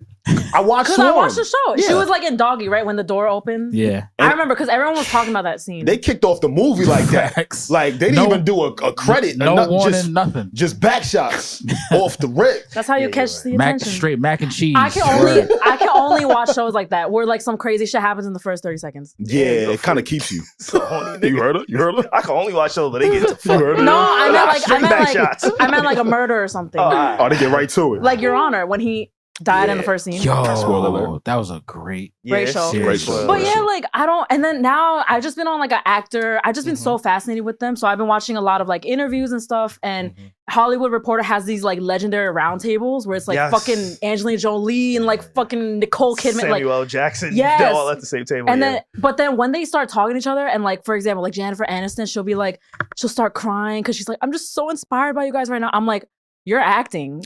I just it's really hard. Like I think actors and performers, actresses, I think they're some of the most impressive people in the world to me. it's a I think it's a Yeah. different type of Skill. skill to be Yep. able to become someone else in a way Invoke that they do. emotion. And Evoke the emotion, Yeah. Cry at will. mannerisms, Mhm. right? Like go Jamie Foxx. Yeah. Jamie Foxx and Ray is the first thing that came to mind. Mm. Same. When he's just able to embody his mannerisms, his speech pattern, his Literally cadence, all of it, like the physicality of it, not just the voice inflection, everything about being an actor, like a top elite level actor is really impressive to me. Like if I could choose any skill set to have, of course, we all wanted to be like Mike. We all wanted to be like Kobe, Jordan, T-Mac, all of these guys. Like being athletic is like the ultimate goal for most black kids, most black men at some point in their life. Oh yeah. I think if I had to remove athletics from it, being an actor is like the one skill I would die for. Would you like an amazing actor? Would you pick that over? I tried it, remember? But I couldn't do it. He is a thespian, yes. Would you? I think they set you up. Would you pick that over athleticism, or you're saying both? Like acting or literally Kobe level talent? That is a fucking or Denzel level talent. Phenomenal question. Great Regi. question. If to my core, I would feel like you would choose pick acting. Yeah, I feel like he would pick acting. My core, I would choose acting. Really? I think the vanity of it. Yeah. I might want to be a LeBron. No, I mean, I might, but No, being a Denzel is fire too. yeah, but being the core of who I am, my being, my makeup, I think acting would be the one skill that I would love to have. If you're like a freaking Denzel level actor, I don't know, like Will Smith. people. Think about our guy, Regi. But like dating them or like being like maybe like his wife, Like a love interest. you can do anything. Like you can lie to me with a straight face. I just cannot stop Damn thinking right. about that. SaVon Like, spoke about that on a podcast some years ago. You don't remember? Yeah. I dropped the teardrops in my eye to cry when I got caught cheating. I was doing this. I'm not gonna lie. I did this. You been a sick nigga. you been ill. No, it doesn't. It doesn't matter. He's been like sick and twisted, but what I love is he tells these things Yes. to the pod. Yes. Like he like I tells love it. it. This is I the love old SaVon. Gotta man. say it. Nah, man, old let's SaVon. go. It's- Nah, it's for years sure. ago. Bro, dummy long It's for years real. ago. I don't even think they sell those eye drops that I was using back then. But the question you posed at that time was, how do you trust an actress or an actor that you're with? Yeah. Especially Yeah, like someone if- that could cry on cue. Yeah, if they're like begging you for forgiveness, like I'm sorry, I'm like, you're just doing like a monologue in a script. Like, you know, that's Right. what it is to you. I don't know. It's tough. I because acting is still ultimately a job. It's a profession. Mm-hmm. So if you allow somebody to really get to know who you are, you're still going to be able to pick up certain cues, right? Like as great of an actor that Denzel Washington is, somebody like a Denzel, if he were to ever be caught in a situation where he had to tell his wife, the person that who knows him better than anybody, you know, he had to like he got confronted by her. I think she would be able to tell, like, all right, Denzel. Like the real I know him. you did that Golden Globe Oscar winning performance shit on TV, but Still we real. here, bro. Like, Yeah. cut That's that a- out. I know you. Gotcha. That's a Like, good point. Yeah. I It would get take the t- performance. Yeah, it's a yeah. little bit different because at the end of the day, we're still all human. Yeah. Right? So and she probably sees that side of him a lot. Like Exactly. the human side. Mm. Yeah. Like when like yeah, she could be like she could probably tell as his wife Mhm. when he's in his actor bag and then when Mhm. he's really being him. Hmm. That's a good point. yeah. Yeah, and all these like crazy inspirational acceptance speeches, but they're like at the Oscars when someone gives a beautiful speech, I'm like, this is just like you memorizing a script. Like I don't know, I cannot stop thinking about that whenever I watch actors do shit now. Damn. Well, praying for everyone that's with an actor. It's like Johnny Depp and Amber Heard. Nah, that was method acting right there. You know, like I don't know what they was. Johnny Depp is one of the most renowned actors that we've ever seen in our lifetime. Mm-hmm. Right? Him and Amber Heard, they had a very toxic relationship. She saw certain sides of him that you can't act. And vice versa, right? Yeah. Like they're both actors and actresses at the top of the industry, but it's just some things you just can't run from. It's some things like if we really locked in, we really tapped in, I'm really fucking with you in that way. I'm going to be able to see through you. You're going to be able to see through me. But if we just keep it surface, right? I think it would be really tough to date an actor. Like an Yeah, actor that's what that's I'm just saying. casually dating. Yeah. But if we locked in, if we're in a relationship, I think it might be a little bit easier. It's like Jonathan Majors and Megan Good when he was accepting his award. Nah, they both acting. Oh yeah, when they were like crying and shit. Well, yeah, Jonathan Majors was crying. they both acting. All right. They both getting their shit off. I don't know. I just want to end this with I'm not trying to bash actors like at all. I really For sure. like SaVon said, like they're one of the most Yeah, the yeah. people I respect the most. Like the skill is unimaginable. But these are just some of the things I think about. Like I'm like, damn, that's crazy. Like you could really do whatever you want because you're a good actor. You could really pull it off. Like that's crazy. While we're in the world of acting and Hollywood and all of this good stuff, the good brother Joey Badass has made a return to hip hop. 2 headlines. It feels like, because he's been acting for a while now, right? Yeah. And he's been doing really well. And Regi, I think I may kick it to you because Regi is our in-house Powerverse. Yes. Connoisseur. And He's in Raising Canaan, right? Yes, he is. There's like so many spinoffs that I get confused, and he did an amazing job. He's in Raising Canaan. You got it right. That's when he's unique, right? Yes, and unique, and he's also he was in the robot show because I didn't watch that one. Oh yeah, I heard it was good though. Yeah, like his acting resume is really good. Like he's really good. Shout out to Joey Badass. He's literally a triple threat. Yeah. But oh my God, it's so crazy that we're talking about this because I love J. Cole. What happened? Let me transition better. So Joey Badass dropped a song where he dissed J. Cole.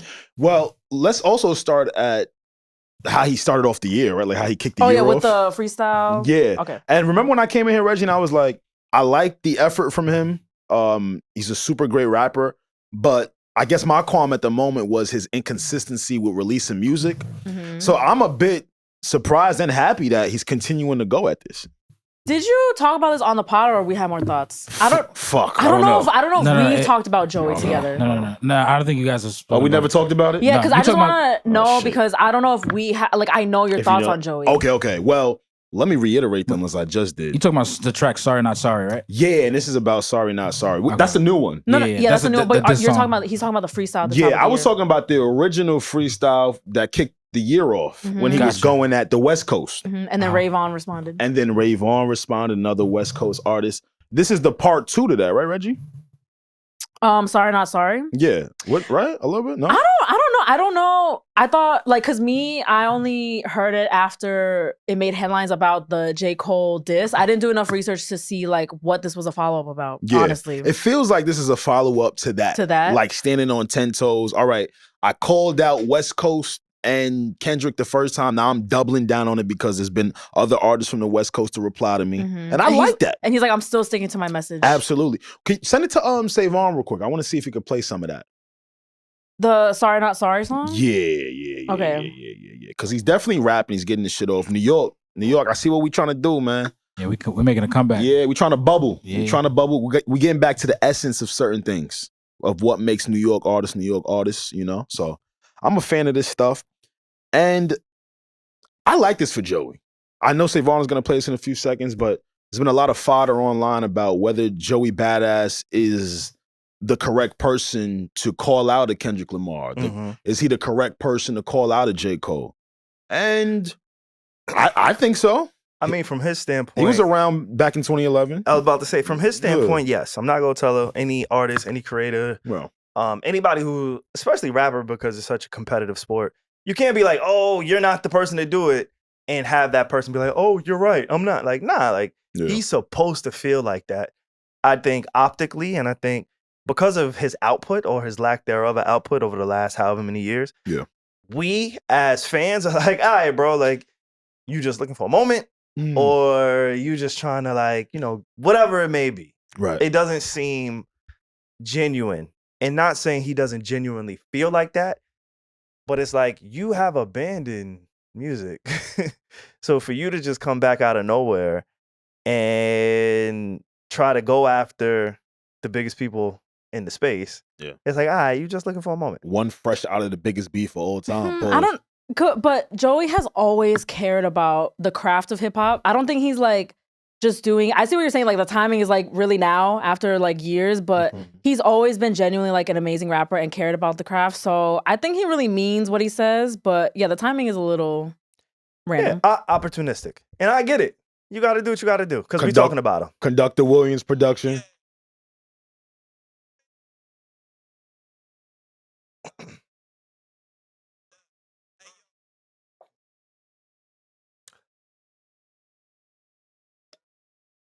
Boom, boom, boom.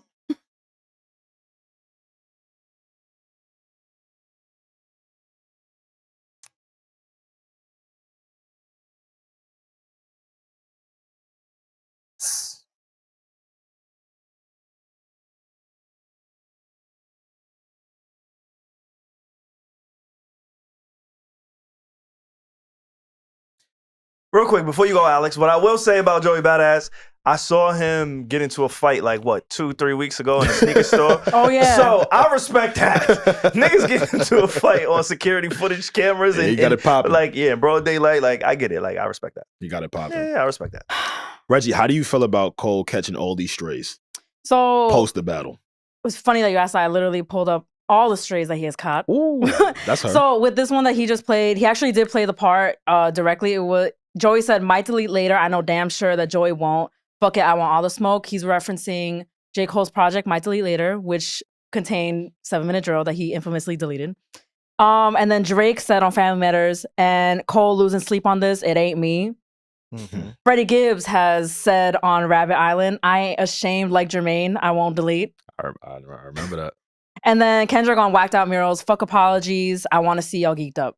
So, people have been referencing what J. Cole has done, aka, apologizing in the middle of the biggest rap beef that we have ever seen. I don't know. I don't really care. Like, I mean, my opinion doesn't really matter. I don't care. Like, whatever. His apology was very bad for hip hop. Like, that's really not how a rapper should move. And that is still my opinion. But, everybody dissing him and stuff. I feel like Cole is kind of just living in his happy island right now, prepping for the fall off. And that's fine with me. And we all assumed this was going to happen, right? Yeah, like everyone's gonna be like talking about him. Yeah, everybody that's a rapper with a pen was gonna start sending shots at him. So it's not surprising. He deserves it. Like he did literally apologize. Like it's fine. Yeah, if you're a rapper and you want to reference it, you should. Yeah, it's gonna happen. J. Cole's just gonna have to kill a nigga to like get this. Which he's not gonna do. Lyrically, like anyway, lyrically, physically, like J. Cole is gonna have to kill something and kill somebody. Gotta catch a body. Yeah, somebody has to go. Like if he decided all the people that you named, right? You named Freddie Gibbs threw a shot. Joey Badass threw a shot, and there was one more. Drake and Kendrick. All right, so outside of Drake and Kendrick, because we know he's not going at either one of those guys. Yeah. Somebody who like he's gonna have to do that. Test me in that way, he's gonna have to lyrically or physically, or this rap, it happens, or physically kill somebody to get them to stop this. I don't know if he's gonna do that. I think he's gonna catch a body on his next album. A body? Gonna catch a body. Jab. With all of the body? You mean towards someone? Towards someone, towards like he's multiple people, persons. Someone? Kendrick caught a body last year. I see that. We remember J. Cole's sentiments, right? He's cool with Kendrick. He's cool with Drake. Those are his brothers. He ain't want to get in between all of that. The rest of these niggas, he can out-rap them. That sending shots. Oh, it ain't buddy. I don't know because like J. Cole, whenever he tries to like aggressively diss someone, I don't know. Like he doesn't really do that, True, but I think the battle also made him a different person. Okay, like he wants to prove that he can do that to the other people that think I can. I wouldn't be surprised. And this is supposedly my last project. Oh yeah, I'm gonna let the whole clip off then. Yeah, somebody before he bows out, before he retires, before he drops the fall loss, somebody has to go. Somebody has to be the sacrificial lamb to take the J. Cole punishment. Yeah.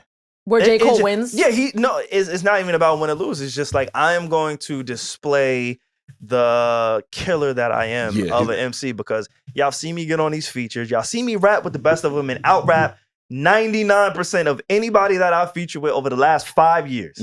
You've seen it. You've witnessed it. I've done it with all of your faves. It's me. I'm J. Cole. Then he got presented with an opportunity to go at Kendrick and he apologized. He bowed out. Now, time heals all wounds. Just like when you break up with a woman, when you break up with a man, the first night, that shit hurts. I can't sleep. I can't eat. I am curled up. I'm on all fours. In a fetal position. Fucked up fetal position. I'm ready to text her. I'm stalking the Instagram, the Twitter. God damn, let me go. Then what? Then you start fucking again. And then you start fucking again. And he gonna start fucking again. He been fucking. He been putting out songs. He been doing concerts. He been selling out Madison Square Garden. Yeah. J. Cole has been getting his dick wet when it comes from a pen standpoint. Now, as of late, a lot of the fans, a lot of people have forgotten, or not forgotten, but we just excuse it. Again, time heals all. And we're not even a full year removed from when he removed himself from that drama between Drake and Kendrick. Bars. So the fact that we're still starting, he's starting to change the narrative on who he is this early on. It lends time for him to be like, you know what? I can salvage whatever it is that people thought about me, felt about me, because I apologize. Something we never saw in hip hop. To that point, though, going back to him needing to catch a body, I think that will fulfill, in my opinion, and this is just my opinion, okay? I know we get on these podcasts, we talk shit. I'm sorry. Y'all tuning in, y'all listening, y'all must want to hear this shit just a little bit. But in my opinion, somebody just got to go from a lyrical standpoint, from a rap standpoint. And it has to be somebody who's formidable. It can't be, who was Lil Pump. It can't be Lil Pump. It can't be someone like that. Yeah, it can't be a Lil Pump. It can't be one of these. It has to be like a Joey. It gotta be somebody like a Joey, somebody like a Freddie Gibbs. Somebody like a Benny the Butcher. Somebody who has a pen that is respected. They don't gotta be the most mainstream, because look, the two most mainstream people already went at it and you decided to remove yourself from it. We don't expect anything from Big Sean, right? We don't expect. That's sad, yo. No, like from a competitive standpoint. I know, that's sad. It could be. It could be. But I'm just saying. None of our faults here. Yeah. Just thinking about it. We don't expect anything from a Wale. Him and Wale already threw their little shots back and forth. Right? So we don't. It has to be a Freddie. Like Freddie Gibbs, Joey Badass, one of them, somebody of that caliber. Hey, Kieran said, watch it. You're disrespecting all his goats. I like these guys. If Kieran likes Kieran them, goes hard for Freddie Gibbs. Yeah, and Joey Badass. Me and Kieran have shared talks about Freddie Gibbs projects. We even ranked our favorite Freddie Gibbs projects and everything. I love this. He goes hard. He loves Joey Badass. He does. I love Joey Badass. I love Joey Badass. And Joey was there. Yeah. Back in 2011, 2010, he was in the same talks as the Tyler the Creators, as Drake, as all of these prominent people, J. Cole. It's funny you said this real quick. So I love when our white hip hop correspondents give commentary, because they just break it down in a way that black people just don't even really think about. Yeah. So real quick, shout out to The Bigger Picture, Elliot Wilson, DJ Head, and Jeremy Heck. What up, though? Jeremy Heck said on Twitter, this was on January 20th. Joey, talking to not Joe Budden or the president, but Joey Badass. Joey, respectfully, you're an incredible rapper, but you got to spar with your generation before you can go at the Kings. Referring to, I'm guessing, J. Cole, Kendrick, or Drake. You need to reply to Mick, Ray, and Light first, and you need to out-rap JID, Jid, before you go at Cole. So that's what Jeremy Heck said, and then Bootleg Kev jumped in. Again, like I said, I love when the whites link up and start doing a commentary. Shout out to all of these guys too, by the way. Like, they've been killing shit for a real long time. Yeah, the both of them. Bootleg Kev says 1999 was released in 2012, the same year as Good Kid, Mad City, 1 year after Sideline Story. Joey was on One Train, best posse cut of the last 15 years, ? Alongside Kendrick, Rocky, Crit, Wolf, Brunson, etc., etc. Great song. Joey and Ab-Soul Cole headlined the Smokers Club tour in 2013. Joey sparring with his generation. This is a ridiculous take. Put some respect on Joey's name and legacy, respectfully. I completely agree. Okay, receipts. Salute to Jeremy Heck, but Ray Vaughn is relatively new. To Joey Badass. Ray Vaughn, this is not like a shade towards Ray Vaughn, but he's a great Ray rapper. Vaughn is like not Joey's peer, in my opinion. Like, no, absolutely I don't know. not. Like, yeah, when you really think of Joey Badass's rap career, yeah, like he's been around for mad long. And people forget that because he entered the game at such a young age. I think when 1999 dropped, he was about 15 or 16. He was a really young kid. Yeah, 16, 17. He couldn't be past that. How old is Joey Badass? Because this is our little joke, because Alex says he's really good with ages. He just knows. Okay. How old is Joey Badass? This surprised me too. I'm going to go 29 to 30. Real quick, before we give the answer, I want to plug us. Oh, please do. We're dropping a new show. Please do. Yeah, yo, dat me, Regi. We will be dropping a new spin-off show of the Need to Know podcast starting in February. We're going to be dropping 2 episodes a week. The reason that Regi quizzed Alex on an age is because on one of those shows, one of these episodes, we do a segment where we try to guess celebrities' ages, and Alex was really fucking good at this. Freaking knows. It was so weird. It was but it was really hilarious, guys. It's one of my strange talents. Please, crazy. please tap in when that releases. Yeah, these episodes are starting to drop in February. I don't want to put a date on it in case we got to push it back, but we are going to start dropping 2 episodes a week of the Need to Know podcast. Again, it's a spinoff show. It'll be with myself, Alex, and Regi, just the 3 of us. But yeah, that was a great prompt to ask Alex his age. So, Alex, what is your final answer? 29. Oh, thank you for making him pick one, because actually Joey Bada is 30. Fuck! Which is crazy because I love this conversation of people being like, oh, Joey, like, you shouldn't be going at Cole, Kendrick, Drake, you're not in their class. But age-wise, he's not, because Joey is 30 and Cole is 39, which is a really big age gap in my opinion. So age-wise, they're not in the same quote-unquote class, but musically, in terms of their main projects, their magnum opus projects, they kind of are within that same time period. I like, agree. for real. And people just forget because Joey is really young. And the most impressive part about 1999 was that a 16, 17-year-old kid was able to go into such subjects That with was his best such project, detail. yeah. Oh, for sure. That's the project that put him on the map. Absolutely. Like 2000 was dope. He dropped that a few years ago, maybe 2 years ago or so. But to have all of those ideas at such a young age, when your peers at that time are so much older than you and probably just a bit more experienced, that's impressive. That's super impressive. And shout out to another friend of the pod, Low Key. Hey. He also responded to Jeremy's tweet saying, like, Joey, like, respectfully, you shouldn't be going at them. Low Key said, respectfully, he can take aim at whoever he chooses. Just be ready when the fire is returned. That's it. And I really agree with that. Like, that's a good point. Just, I mean, yeah, let Joey, if he really feels compelled to do this, I respect it. And Joey can really rap. Like, I don't know about head to head with Cole, because that I'm very biased. You're biased, yeah. But like Joey, Joey has always been somebody that I really like. And also he's just like, this doesn't really have to do with the conversation, but he's doing some incredible things outside of music. Like not just acting, but in terms of like community, changing people's lives. He has a mentorship program. He literally taught a class at NYU. Like he's really him. That's hard. So That's I love hard. Joey.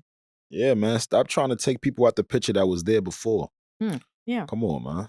Shit is crazy. Oh, yeah, I can't wait to see where that goes. Like when I think Joey, I think blog era. Yeah. The same way I do with Currency and Freddie Gibbs and Wiz Khalifa, pro era. He was pro era. But the thing with this whole Joey situation is, with this song freestyle in particular, it's like, all right, you gave it to us, but now you got to stay here. Yeah, like now what? You know, like you can't. I think he's just give showing us us though. this. No, I mean it's still very early. I don't want him to do this and then disappear and leave. I'm gonna be honest. I thought he was just gonna leave us with the first freestyle from the top of the year. Very true. So when he followed up with this one, I was like, okay, you following up. Yeah. To your point though, let's see what happens from here. Yeah, he's probably gearing up for a project. No, I can see that. Good rollout. I hope so. Yeah. And then also I don't even know, right? Because if I'm Kendrick or if I'm J. Cole, I don't know, not because I don't think Joey is not a formidable opponent or because I don't respect him, but I just don't know if it's even worth engaging with him at that point, right? Like, whenever you go at somebody, one party has more to lose than the other. Sure, depending on who's... Depending on who it is, right? And so, from optically, right, speaking optics, J. Cole has a lot more to lose than Joey Badass from a rap beef standpoint, right? Like, if J. Cole kills or, you know, theoretically, quote unquote, kills somebody like a Joey Badass or a Freddie Gibbs, I don't know if it's worth the risk because these are formidable opponents. So we don't really know how that shakes out. So I'm just curious to see how this shakes out. The one thing that I do hope, I hope we continue to get Joey Badass music. I feel like music has been moving so fast. There's a whole generation who may not even be as familiar with Joey's catalog, with his skill set. Like, Joey might be a new rapper to some of these people who's tapped in to artists right now. 2012 is over. And he's still young. I love that for him. 2012 was over 10 years ago. I ain't gonna lie. I got a bias, though. You know, I got to bring my personal into this all the time, bro. You got beef with Joey? I ain't got beef. I met him, yo. He's a great dude. Like, strong from what dude I've too. seen. Is he for real? He dapped me like one of them 5%ers from Harlem. I saw the video. Oh, shit. I saw the video of him tussling. Oh, yeah, like, I believe he's strong. Yeah. He's a real New York man. Nah, he is, for sure. Brooklyn, what up? Yeah.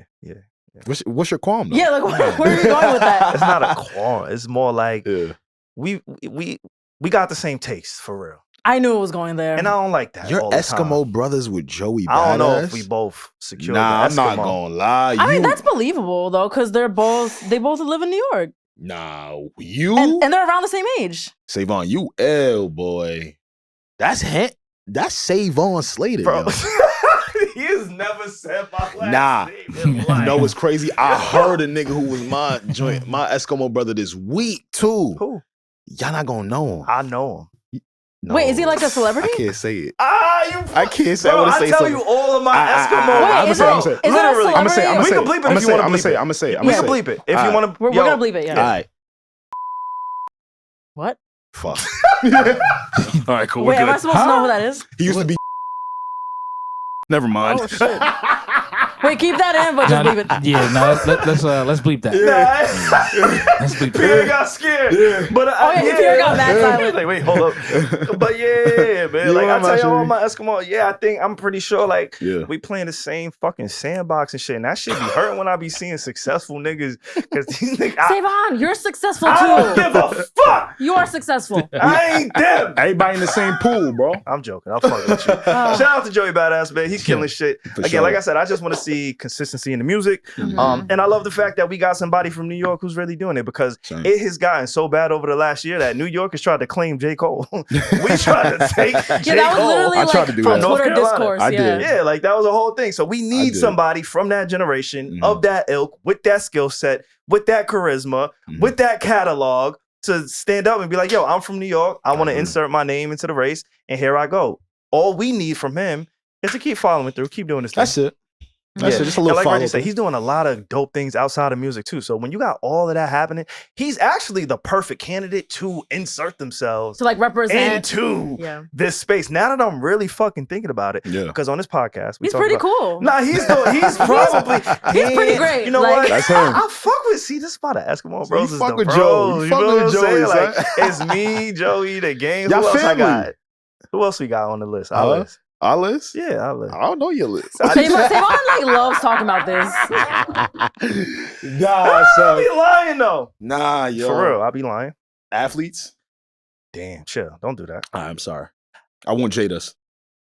I'm gonna text you a nigga. All right, but I'm gonna text you a nigga too. For real? Yeah. All right, we ain't gonna say it though. Promise, Pinky? Nah, let's say it. Nah. Promise, Pinky. Fuck it. Instead of saying Pinky promise, he said promise, Pinky.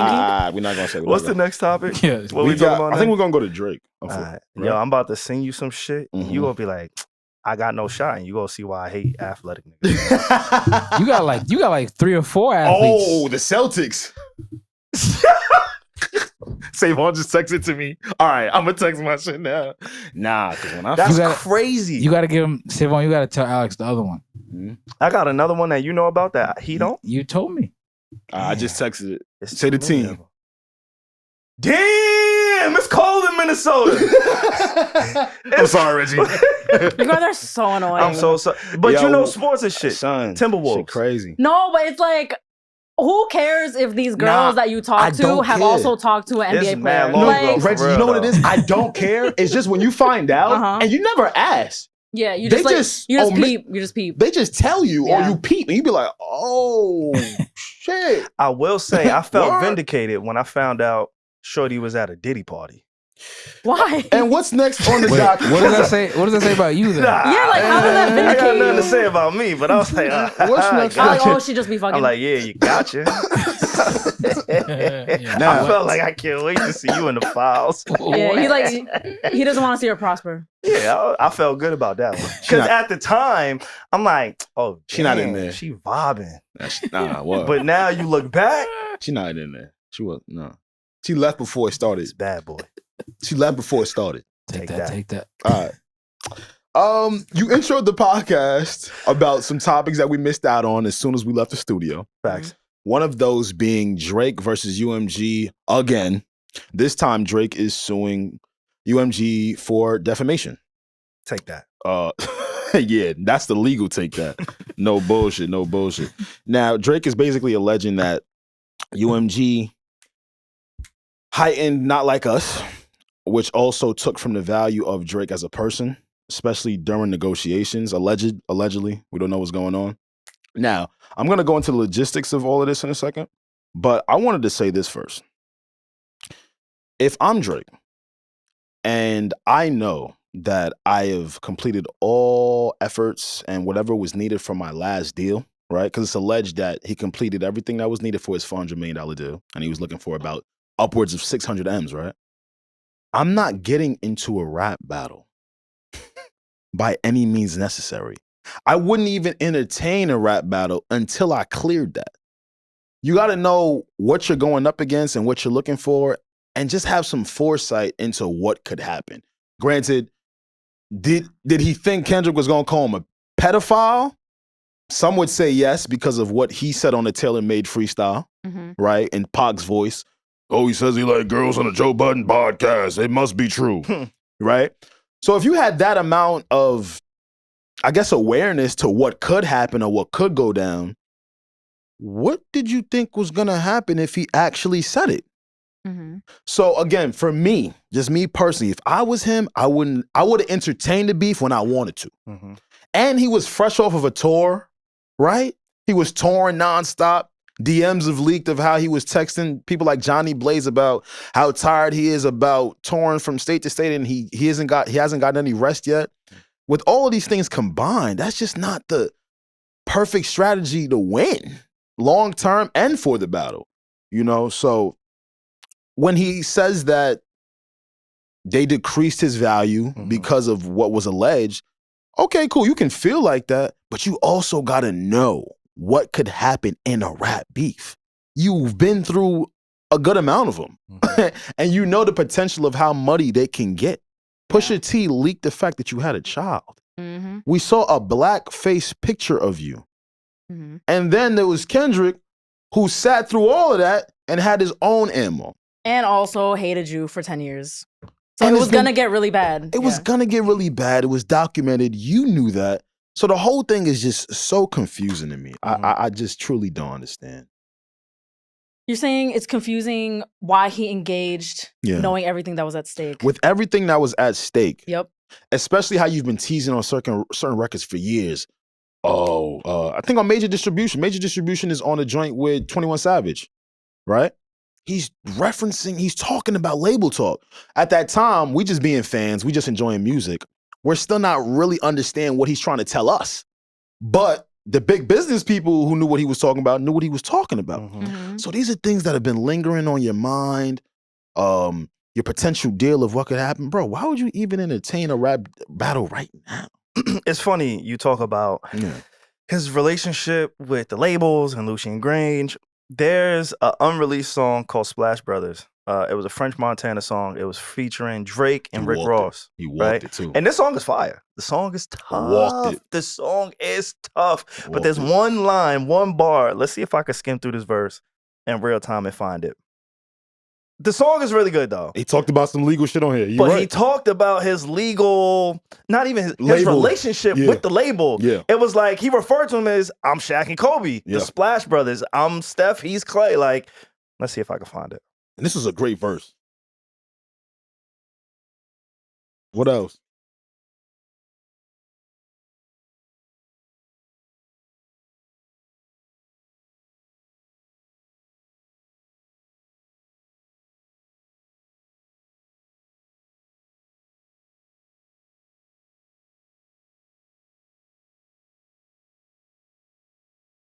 J. Cole shot.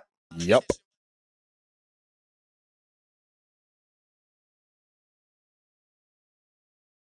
What else?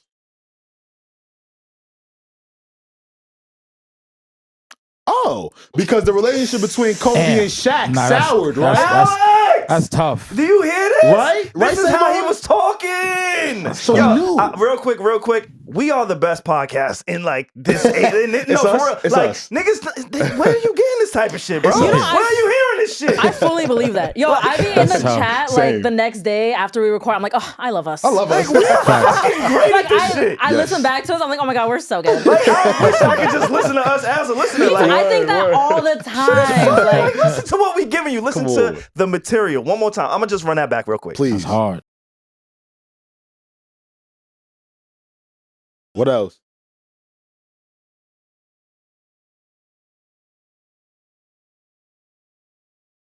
He's talking. Going crazy. He's talking. Okay. What else? Uh-huh. He's talking. When did this drop again?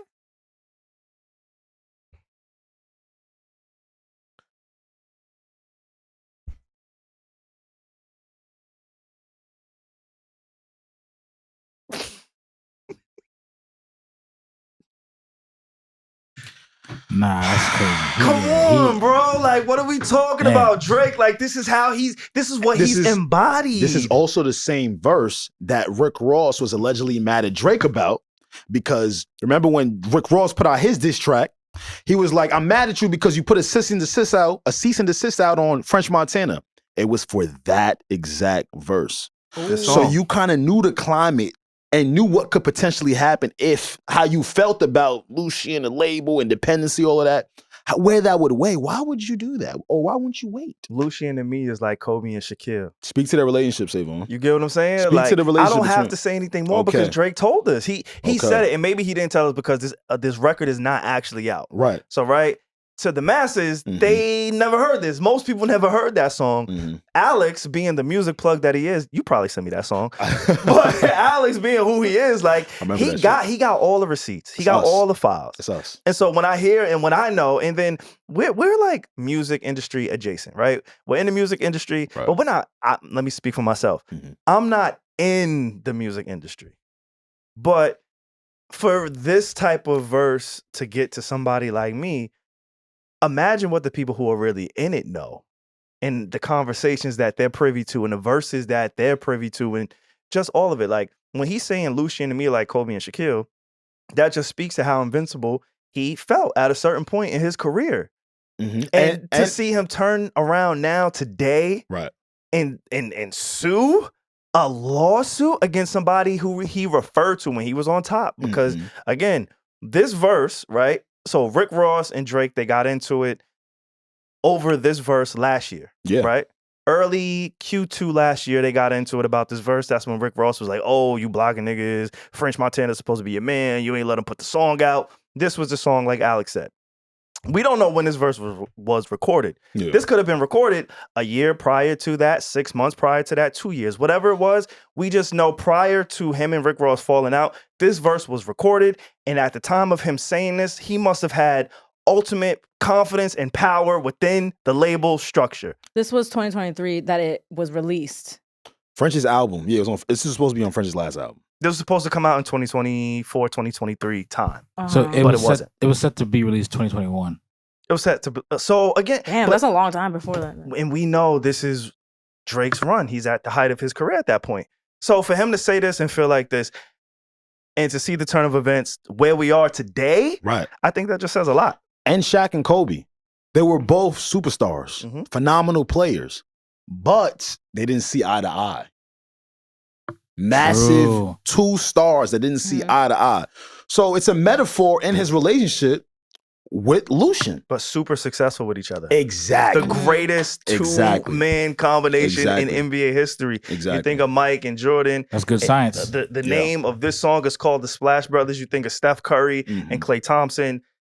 When we talk about duos, it's Shaq and Kobe. I agree. That's who we think about. I agree. So yeah, that verse has always stuck out to me. Yeah. And I haven't heard anybody else talk about that verse. I know all of the other podcasters, they probably heard it, but nobody even thought to really mention this verse or play that verse. It's important. I haven't listened to that song in a while.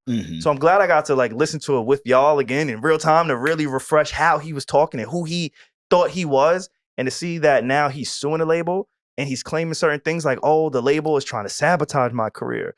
The label is trying to paint me as a pedophile. And you know what I like? What's up? I like that UMG stood on business. They was on their Trump day one shit for real. Because they was like, nah. Yo, their response to his, not the lawsuit, but the petition, their response was like, I'm sorry that people just want to listen to what they want to listen to, Drake. Like, what? Like, sorry. They are standing on business. They're not trying to do a settlement, anything. Nope. The petition that has been rescinded now. So now his priority and focus is going to be on his defamation suit. Let me read this real quick, y'all. Drake has filed a defamation lawsuit against Universal Music Group. The parent label company, the parent record label he and Kendrick Lamar are signed to. Drake filed a lawsuit in federal court and called the release of Lamar's Not Like Us, which is aimed at the Canadian rapper, an example of valuing, quote, corporate greed over the safety and well-being of its artists. On the song, Lamar calls Drake a pedophile and accuses him of appropriating black culture. Drake is signed to UMG, subsidiary of Republic Records, which Lamar is signed to UMG's Interscope Records. The new lawsuit claims UMG, quote, approved, published, and launched a campaign to create a viral hit out of a rap track that was, quote, intended to convey the specific, unmistakable, and false factual allegation that Drake is a criminal pedophile, and to suggest that the public should resort to vigilante justice in response. He then went into, and I did read the lawsuit, it was about 81 pages. It took me like 2 days. So that exact moment that he's referring to is how when people, you guys remember when Drake's house was shot at? Mm-hmm. So he's alleging because the artwork of Not Like Us had images and pictures of what his house looked like, that it turned people into vigilantes and they wanted to seek their own justice against a quote unquote potential PDF. Mm-hmm. It's just all it's a lot of bullshit. It's a lot of smoke and mirrors. There's a lot of legal jargon. I love the fact that, and this is why I disagree with Elliot, and we talked about this when Elliot came in the pod, but it's just like when the athletes turn into analysts on the sports debate shows. When they talk to other athletes, they're able to relate in a different way to where the journalist, the fan, the pundit, whoever just cannot relate to. Mm-hmm. And so Joe, being who he is and having a history with a lot of these artists, that is such an advantage for him and his podcast. And there's nothing to hate on, right? Like, it's something to applaud and to respect. Like, even somebody like Gilly, Nori, Joe, these guys were in the game. Mm-hmm. They were signed artists who have hit records, who have written hit records, who have been on soundtracks, who have put out albums and mixtapes, and know what it's like to write a song and a diss song and go back and forth. So when I listen to the Joe Budden podcast, I love hearing how he said, yo, Drake, when you and I was going back and forth, you don't remember when them kids threw the rocks at my car and I'm looking like a crazy dust head with rocks running down the block and you sitting here laughing. You sitting here antagonizing me and also incentivizing them, because the incentive is not that they're going to get paid. They just want to be noticed by you. So for you to just acknowledge those kids that was knocking on my door, I was at their car, that they was chasing me and throwing, like, you incentivize that with your behavior because all they want to do is be acknowledged by their favorite rapper, the biggest rapper in the world. Yeah. So for you to sit here and be like, oh, Kendrick Lamar putting my house on artwork is what incentivized a shooting potentially, and it entice people to be vigilantes and get justice because I'm a PDF because of what you said. No, bro. We don't forget, like, I love the digital footprint.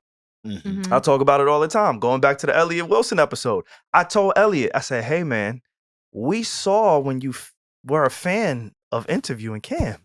I remember how happy you were to have Cameron as a guest on Rap Radar. Right. That is a part of your digital footprint. Drake, anytime anybody did anything on your behalf that was against your quote-unquote opponent, you laughed and you cheered and you put it on your story and you incentivized. I remember what back-to-back looked like for Meek Mill. Oh, as clear as day. It's crazy. Yeah. He egged on. I still remember like it was yesterday. Egged it on. You know what I'm saying? The memes on stage when he was at OVO Fest or whatever concert that was. Yup. I remember these things. I remember. So etched in my brain.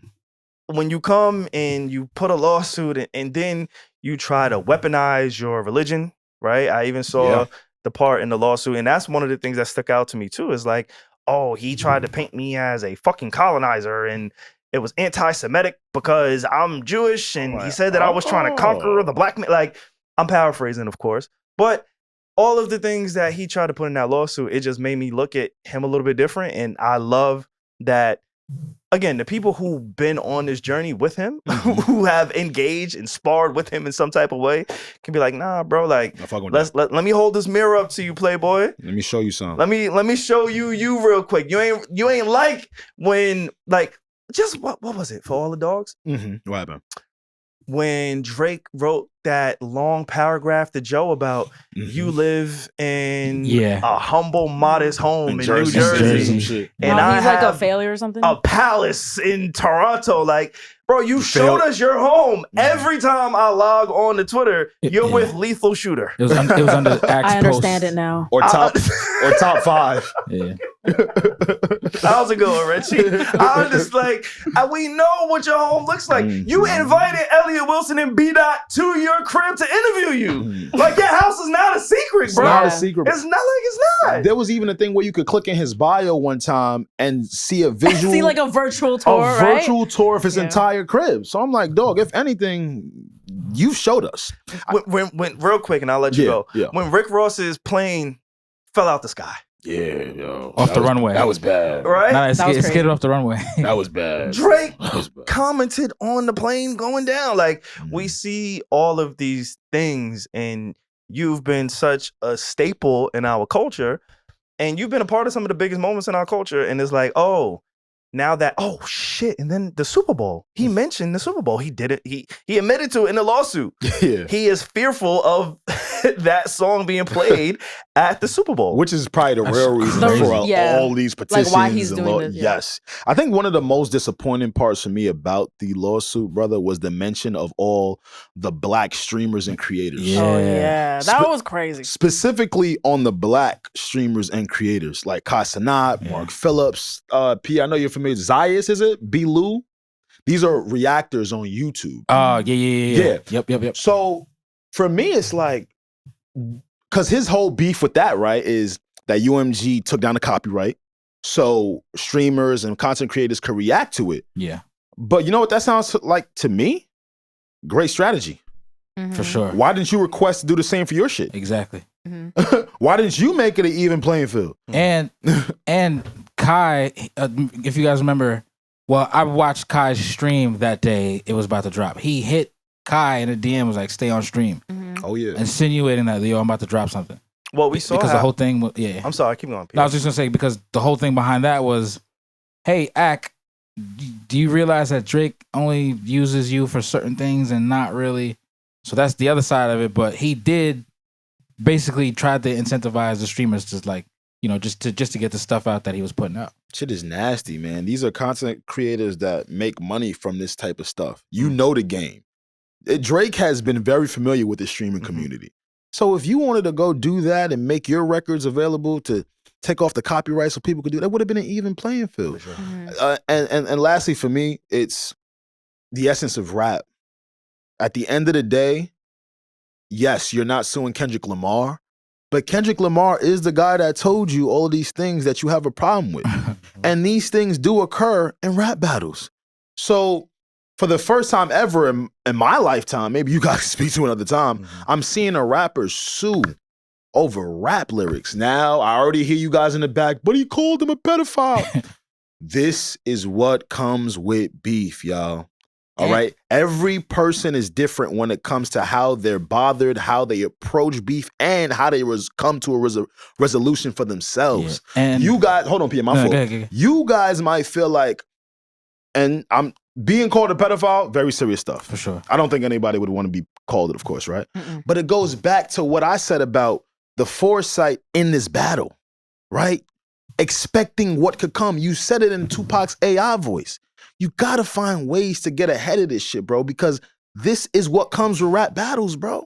It's not one thing that's too much or too little in a rap battle, bro. It's always been like that, my nigga. And then it's not like he held any punches, right? No. It's not like he was bullied into this situation or he didn't throw horrible allegations on his opponent, which in this case is Kendrick Lamar's name, right?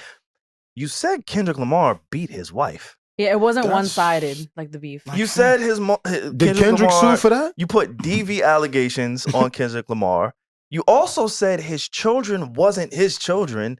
Like, you said some pretty heinous things. Now, the fact that maybe because you didn't say it in a hit record the way that Not Like Us is, so it didn't get across to the masses in the same way that Not Like Us did. And from the optics standpoint, you lost. Yeah. And you don't know how to handle that. That's one thing. But you gave it all you had. in the same way that Kendrick gave it all he had. He didn't hold back any punches when he called you a colonizer and a PDF. I hate saying PDF. Can I say pedophile?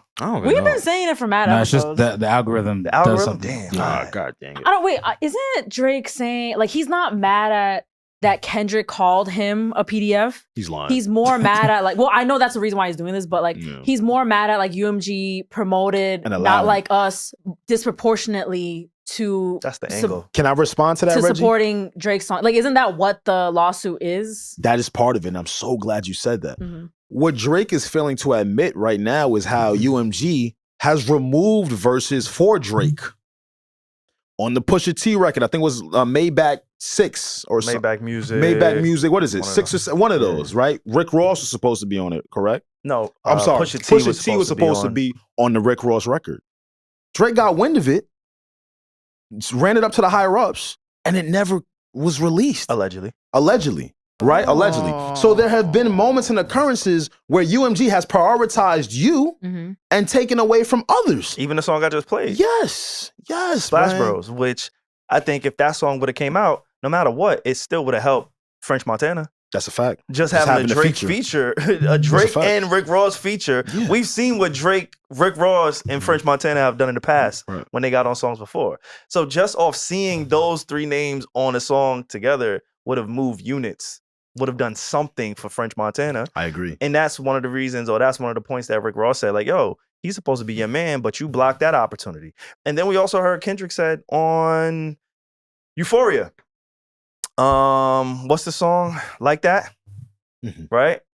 He said something about, oh, you didn't like that record, or cease and desist. You try to we hear that he plays these games behind the scenes, and that's what some of the most powerful people do in any industry, though. Yeah, right. They play the behind the scenes game, and he's had a priority forever. Yeah. But it's interesting. It's crazy. I'm glad we waited till the end of the podcast to talk about Drake, because I feel like we can continue to go down this rabbit hole, but to be continued, to be seen. Sure.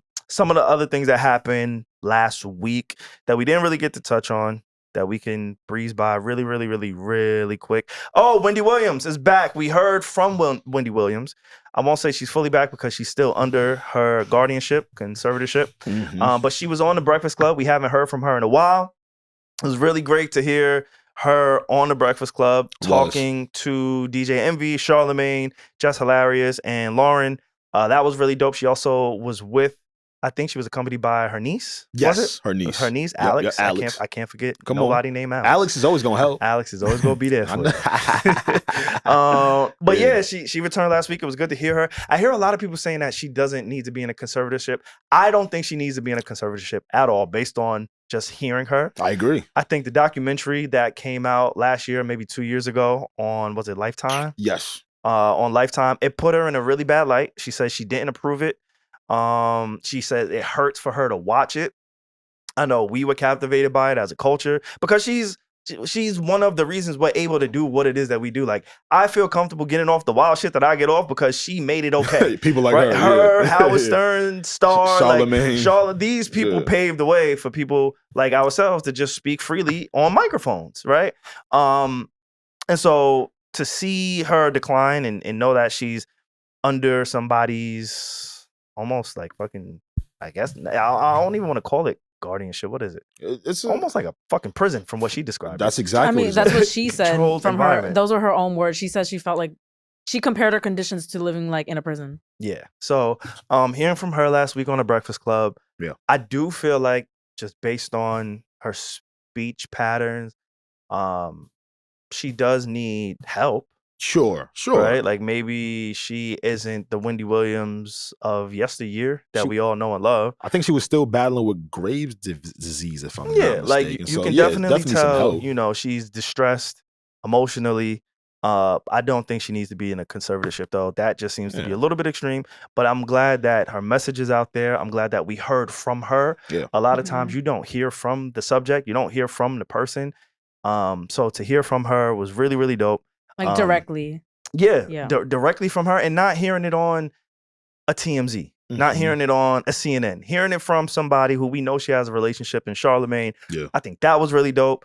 And hopefully she's able to get from underneath that conservatorship, because They control her money. They control who calls her, her visitors. She says she has $15 to her name. Well, what she meant by that is what she can access at the current moment. Yeah. Imagine having all those millions of dollars and they only got you $15 to go get you some McDonald's. Yeah. That's crazy. It's crazy. Took her cats away. They took the cats.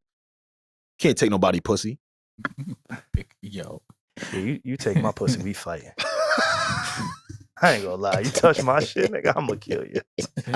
Don't touch none of the pussy. Or like, I put it in the standpoint of my dog, right? Like, my dog is my everything. If somebody like, nah. So please, let's continue to pray for Wendy Williams. Let's continue to monitor that situation. I hope it's not one of those things that falls on deaf ears. And, you know, we just stay abreast of that situation. I'll say this. That interview she conducted with the Breakfast Club makes her guardian look very bad. Horrible. Really, really bad. Let's see what the courts say. Again, we'll keep you guys updated. Pack them up. What else? Oh, really, really, really quick. I do want to give a shout out to Saturday Night Live. Hey. Oh, yes. Shout out to SNL. They brought Dave Chapelle back. And GloRilla. And Donnell Rollins, my guy. I fucking love Donnell Rollins. I think he's hilarious. He's amazing. The funniest person on earth. That's the level of funny I'm not gonna he is hilarious. Like today, I know this is gonna be controversial, whatever. He makes me laugh more than Dave Chappelle. Okay, the style of content is different. Hilarious. And again, I'm not comparing their careers. Like, we know the genius that Dave Chappelle is, but if you're looking for laughs on all levels, Donnell Rollins is hilarious. But to see those two guys, and shout out to Dave too, because anywhere that Dave goes, he brings his guy with him. Like, for 20 plus fucking years, whenever I see Dave, I see Donnell. You get what I'm saying? And he doesn't have to do that because he's a megastar. But he was on SNL, and y'all know me. Y'all know I'm a whore. I'm a slut for Pop the Balloon, guys. I was just gonna bring that up. Same. Y'all know it. Yeah. So when I see my favorite things collide, shout out to Arlette. Oh shit! No, her getting a Pop the Balloon, getting a Saturday Night Live skit is pretty crazy. It's dope. Shows impact. It was crazy. And not only that, right? Like, not only did they do Pop the Balloon, but they replicated her set. Because there's a lot of people trying to do Pop the Balloon. I told you about the Jamaican one. I told you about the Jamaican one. Oh, yeah, you did tell me about that. Yeah. But yeah, I thought that was really dope. Shout out to SNL. Shout out to the writers. Shout out to the people. Because they just tapped in what's happening today. He brought back the character, Silky Johnson. Ashley Larry. Ashley Larry came back. I thought that was done really, really well. Especially Shout for out people to them. from our era. Yeah, man. Like, we came up on the Dave Chappelle show. That was really good to see. For sure. And that happened this past week. That was dope. Is there anything else that Yo, Alex, make sure you brush up on that pod, bro. Wait. All right. I'm going to tap in and let you know how I feel about it. Yeah, brush the up on new that one. pod. Wait, which pod? The new one that he started. Oh. Yeah. I ain't start that shit. Oh, shit. That you started to listen to. Yeah. There you go. There you go. You always not. You gotta be careful when you pop shit on. Like, no, just shut the fuck up. Just shut up. Like, I remember when we was going through shit and niggas was commenting on meetings that they wasn't like. Yeah, niggas wasn't even there. Like, but what I will say, because I know how the internet works, they always like clip things and all that, and hopefully they don't clip it, right? But if they do, I think it's dope that he's trying something on his own. Hey man, salute to everybody involved. Yeah, that shit ain't easy. This shit is not easy at all. So regardless of what happened, I am glued to my TV or my YouTube just seeing the conspiracies. Like, I do want to know. SaVon loves Reddit. Oh yeah, I'm a Reddit whore. That's actually what got me to this that topic. shit thing. Yeah. Reddit so I'm gonna still be tapped in. Okay. But shout out to anybody who's starting a podcast, trying a podcast, doing all these things. I empathize and understand. And don't forget, if you're gonna start a podcast, come book at Need to Know Studios. Yes. All right. That'll be pretty cool. We can help you produce. We can. You ain't got to do it alone, brother. You are not alone. Okay. Do you have like a weird Reddit name? I don't know. They assign you a Reddit name. That's the thing. Oh, you're like user 1235. Yeah, I don't know what it's always weird though. It's like Busby Waffle 42. It'd be some weird shit. Yeah, but I do have. I'm glad you asked. Yeah, that was a great setup. Oh, I didn't even mean for that because I want to save it for our sideshow. Please watch. Please stay tuned for February. But I want to ask you guys, what would your burner account name be? The username. You want me to save it? Or do you want to talk about it now? Should we save it? Real quick. Let's go. Because, okay, but how are you going to approach it? Are you going to do something that you want your username to be? Or are you going to try to throw people off and do something completely opposite of you? I'm throwing them off. White albino. What? White albino 12. I was gonna, I'm glad you said it because I didn't want to lead the witness. Like me, mine would be like J. Cole hater 1, 2, 3, something like that. I like that. My shit gonna be white albino man 12. Or Wisconsin's finest. He needs to be stopped. Yo, what is wrong with you, bro? Like, no, for real. What is wrong with you? You are sick. I know. White albino. Wait, no, but that's like that's like trying too hard because if you're albino, you're already, Oh, fuck. you don't have to say it like twice, a double, Yeah. It's a double whatever. But does a white albino look like a black person? This has been a Need to Know podcast. Yo. What you That's need actually to a great know. question. No. If You know how you can tell? If you are a black person, but you have, how do you pronounce it? Albinism? Like you still have your features, but just your skin is That's white. what I'm saying. Nah, you know how you can Oh, tell? you have your features though. A white albino gotta be a white nigga that look black. Oh wait. Ain't There's a nothing but way, Wait, like- what? there's a way to tell. Steph Curry. You got to look at the lips. Yeah, yo, this nigga's crazy. Wait, SaVon, what's yours? I had to make one for my OnlyFans burner. Oh, don't use that one because you're not gonna actually tell us. Wait. Yes, he is. Okay, tell us. Nah, I ain't gonna do it. Exactly, I know it. Wait, just give us like a fun one. Turkish forest. What the fuck? What? Yo, I think you need help, bro. Yo, I think that shit really need remind me help. of Narnia for some reason. I'm throwing them Like all the way Mr. off. Tumnus or some Turkish shit. forest. Yeah, Mr. Tumnus. That shit reminded me of that shit. Oh my god, do you guys know what Turkish delights are? Yeah, what's her name? It was in Narnia. Yes. It was a little toffee. Yes. Okay, I didn't think you would know.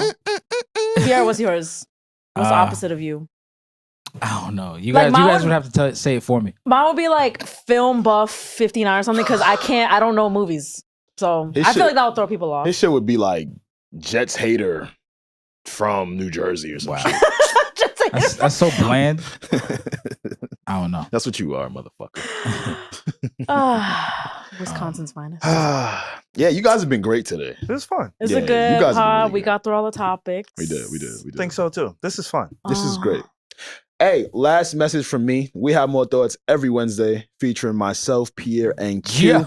The network is coming together, y'all. SaVon is. and Regi already mentioned the other spinoff show that's coming to Need to Know Media, man. Lots Keep of up with us. content. Lots of content coming in the new year. Keep up with us, man. Mhm. Yo, Pierre Q, y'all in the 360. Yo, Welcome to Death Row. my people ain't in no Listen, 3-6. Cash listen, money. listen. I love to do what I do. Nah, so welcome- you ain't gotta, you know what I mean? You I saying love that to now. do what I Yo, do. P, You saying that P, now? Hold up. P, SaVon is, I'm baby and he's slim. Like, you know what I'm saying? He's slim and I'm baby. You know what I'm Bro, saying? Like, you as- better be careful what you're saying right Listen, now. I'm You just see how they got a letting little you weight in know. them, As right? far as I know, Alex, you are HR. So if I got any complaints, they're coming straight to you. That is fair. I'm not go- That you is know, fair. Everybody always say that Yeah. until we have more thoughts, start making more money than need No, to know. no. Then they go like, wait, hold up. When that account, hold up. We did how much for the choice? Niggas gonna start looking at Like, shit. yeah. I'm gonna do the Birdman hand rub. Like, nah, this ain't in your contract, gang. We got You it. They feel call me? it, they call it the black hand. Yeah, The black yeah. hand. But shout out to my guys, man. They killing Yeah, shit. Like thanks, Alex said, brother. we are expanding the Yeah. network. Facts. Again, so if you just got fired from a podcast and you start your own podcast and you need to do another podcast Yo, on the bro. network,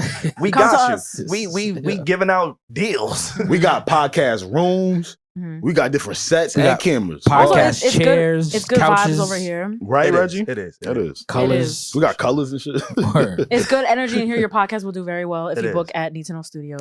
I ain't mad You at heard that. her. I love that. But that being said, it's what you need to know when you need to know on the Need to Know podcast. Thank y'all for tuning in. We appreciate y'all. We will be back again next week. Same time, same place, same studio. Not me. Same co-host, same niggas in the back doing the production and shit. Same nah, niggas. we ain't same shit. Yeah. Peace out, gang. It doesn't switch out. Gang.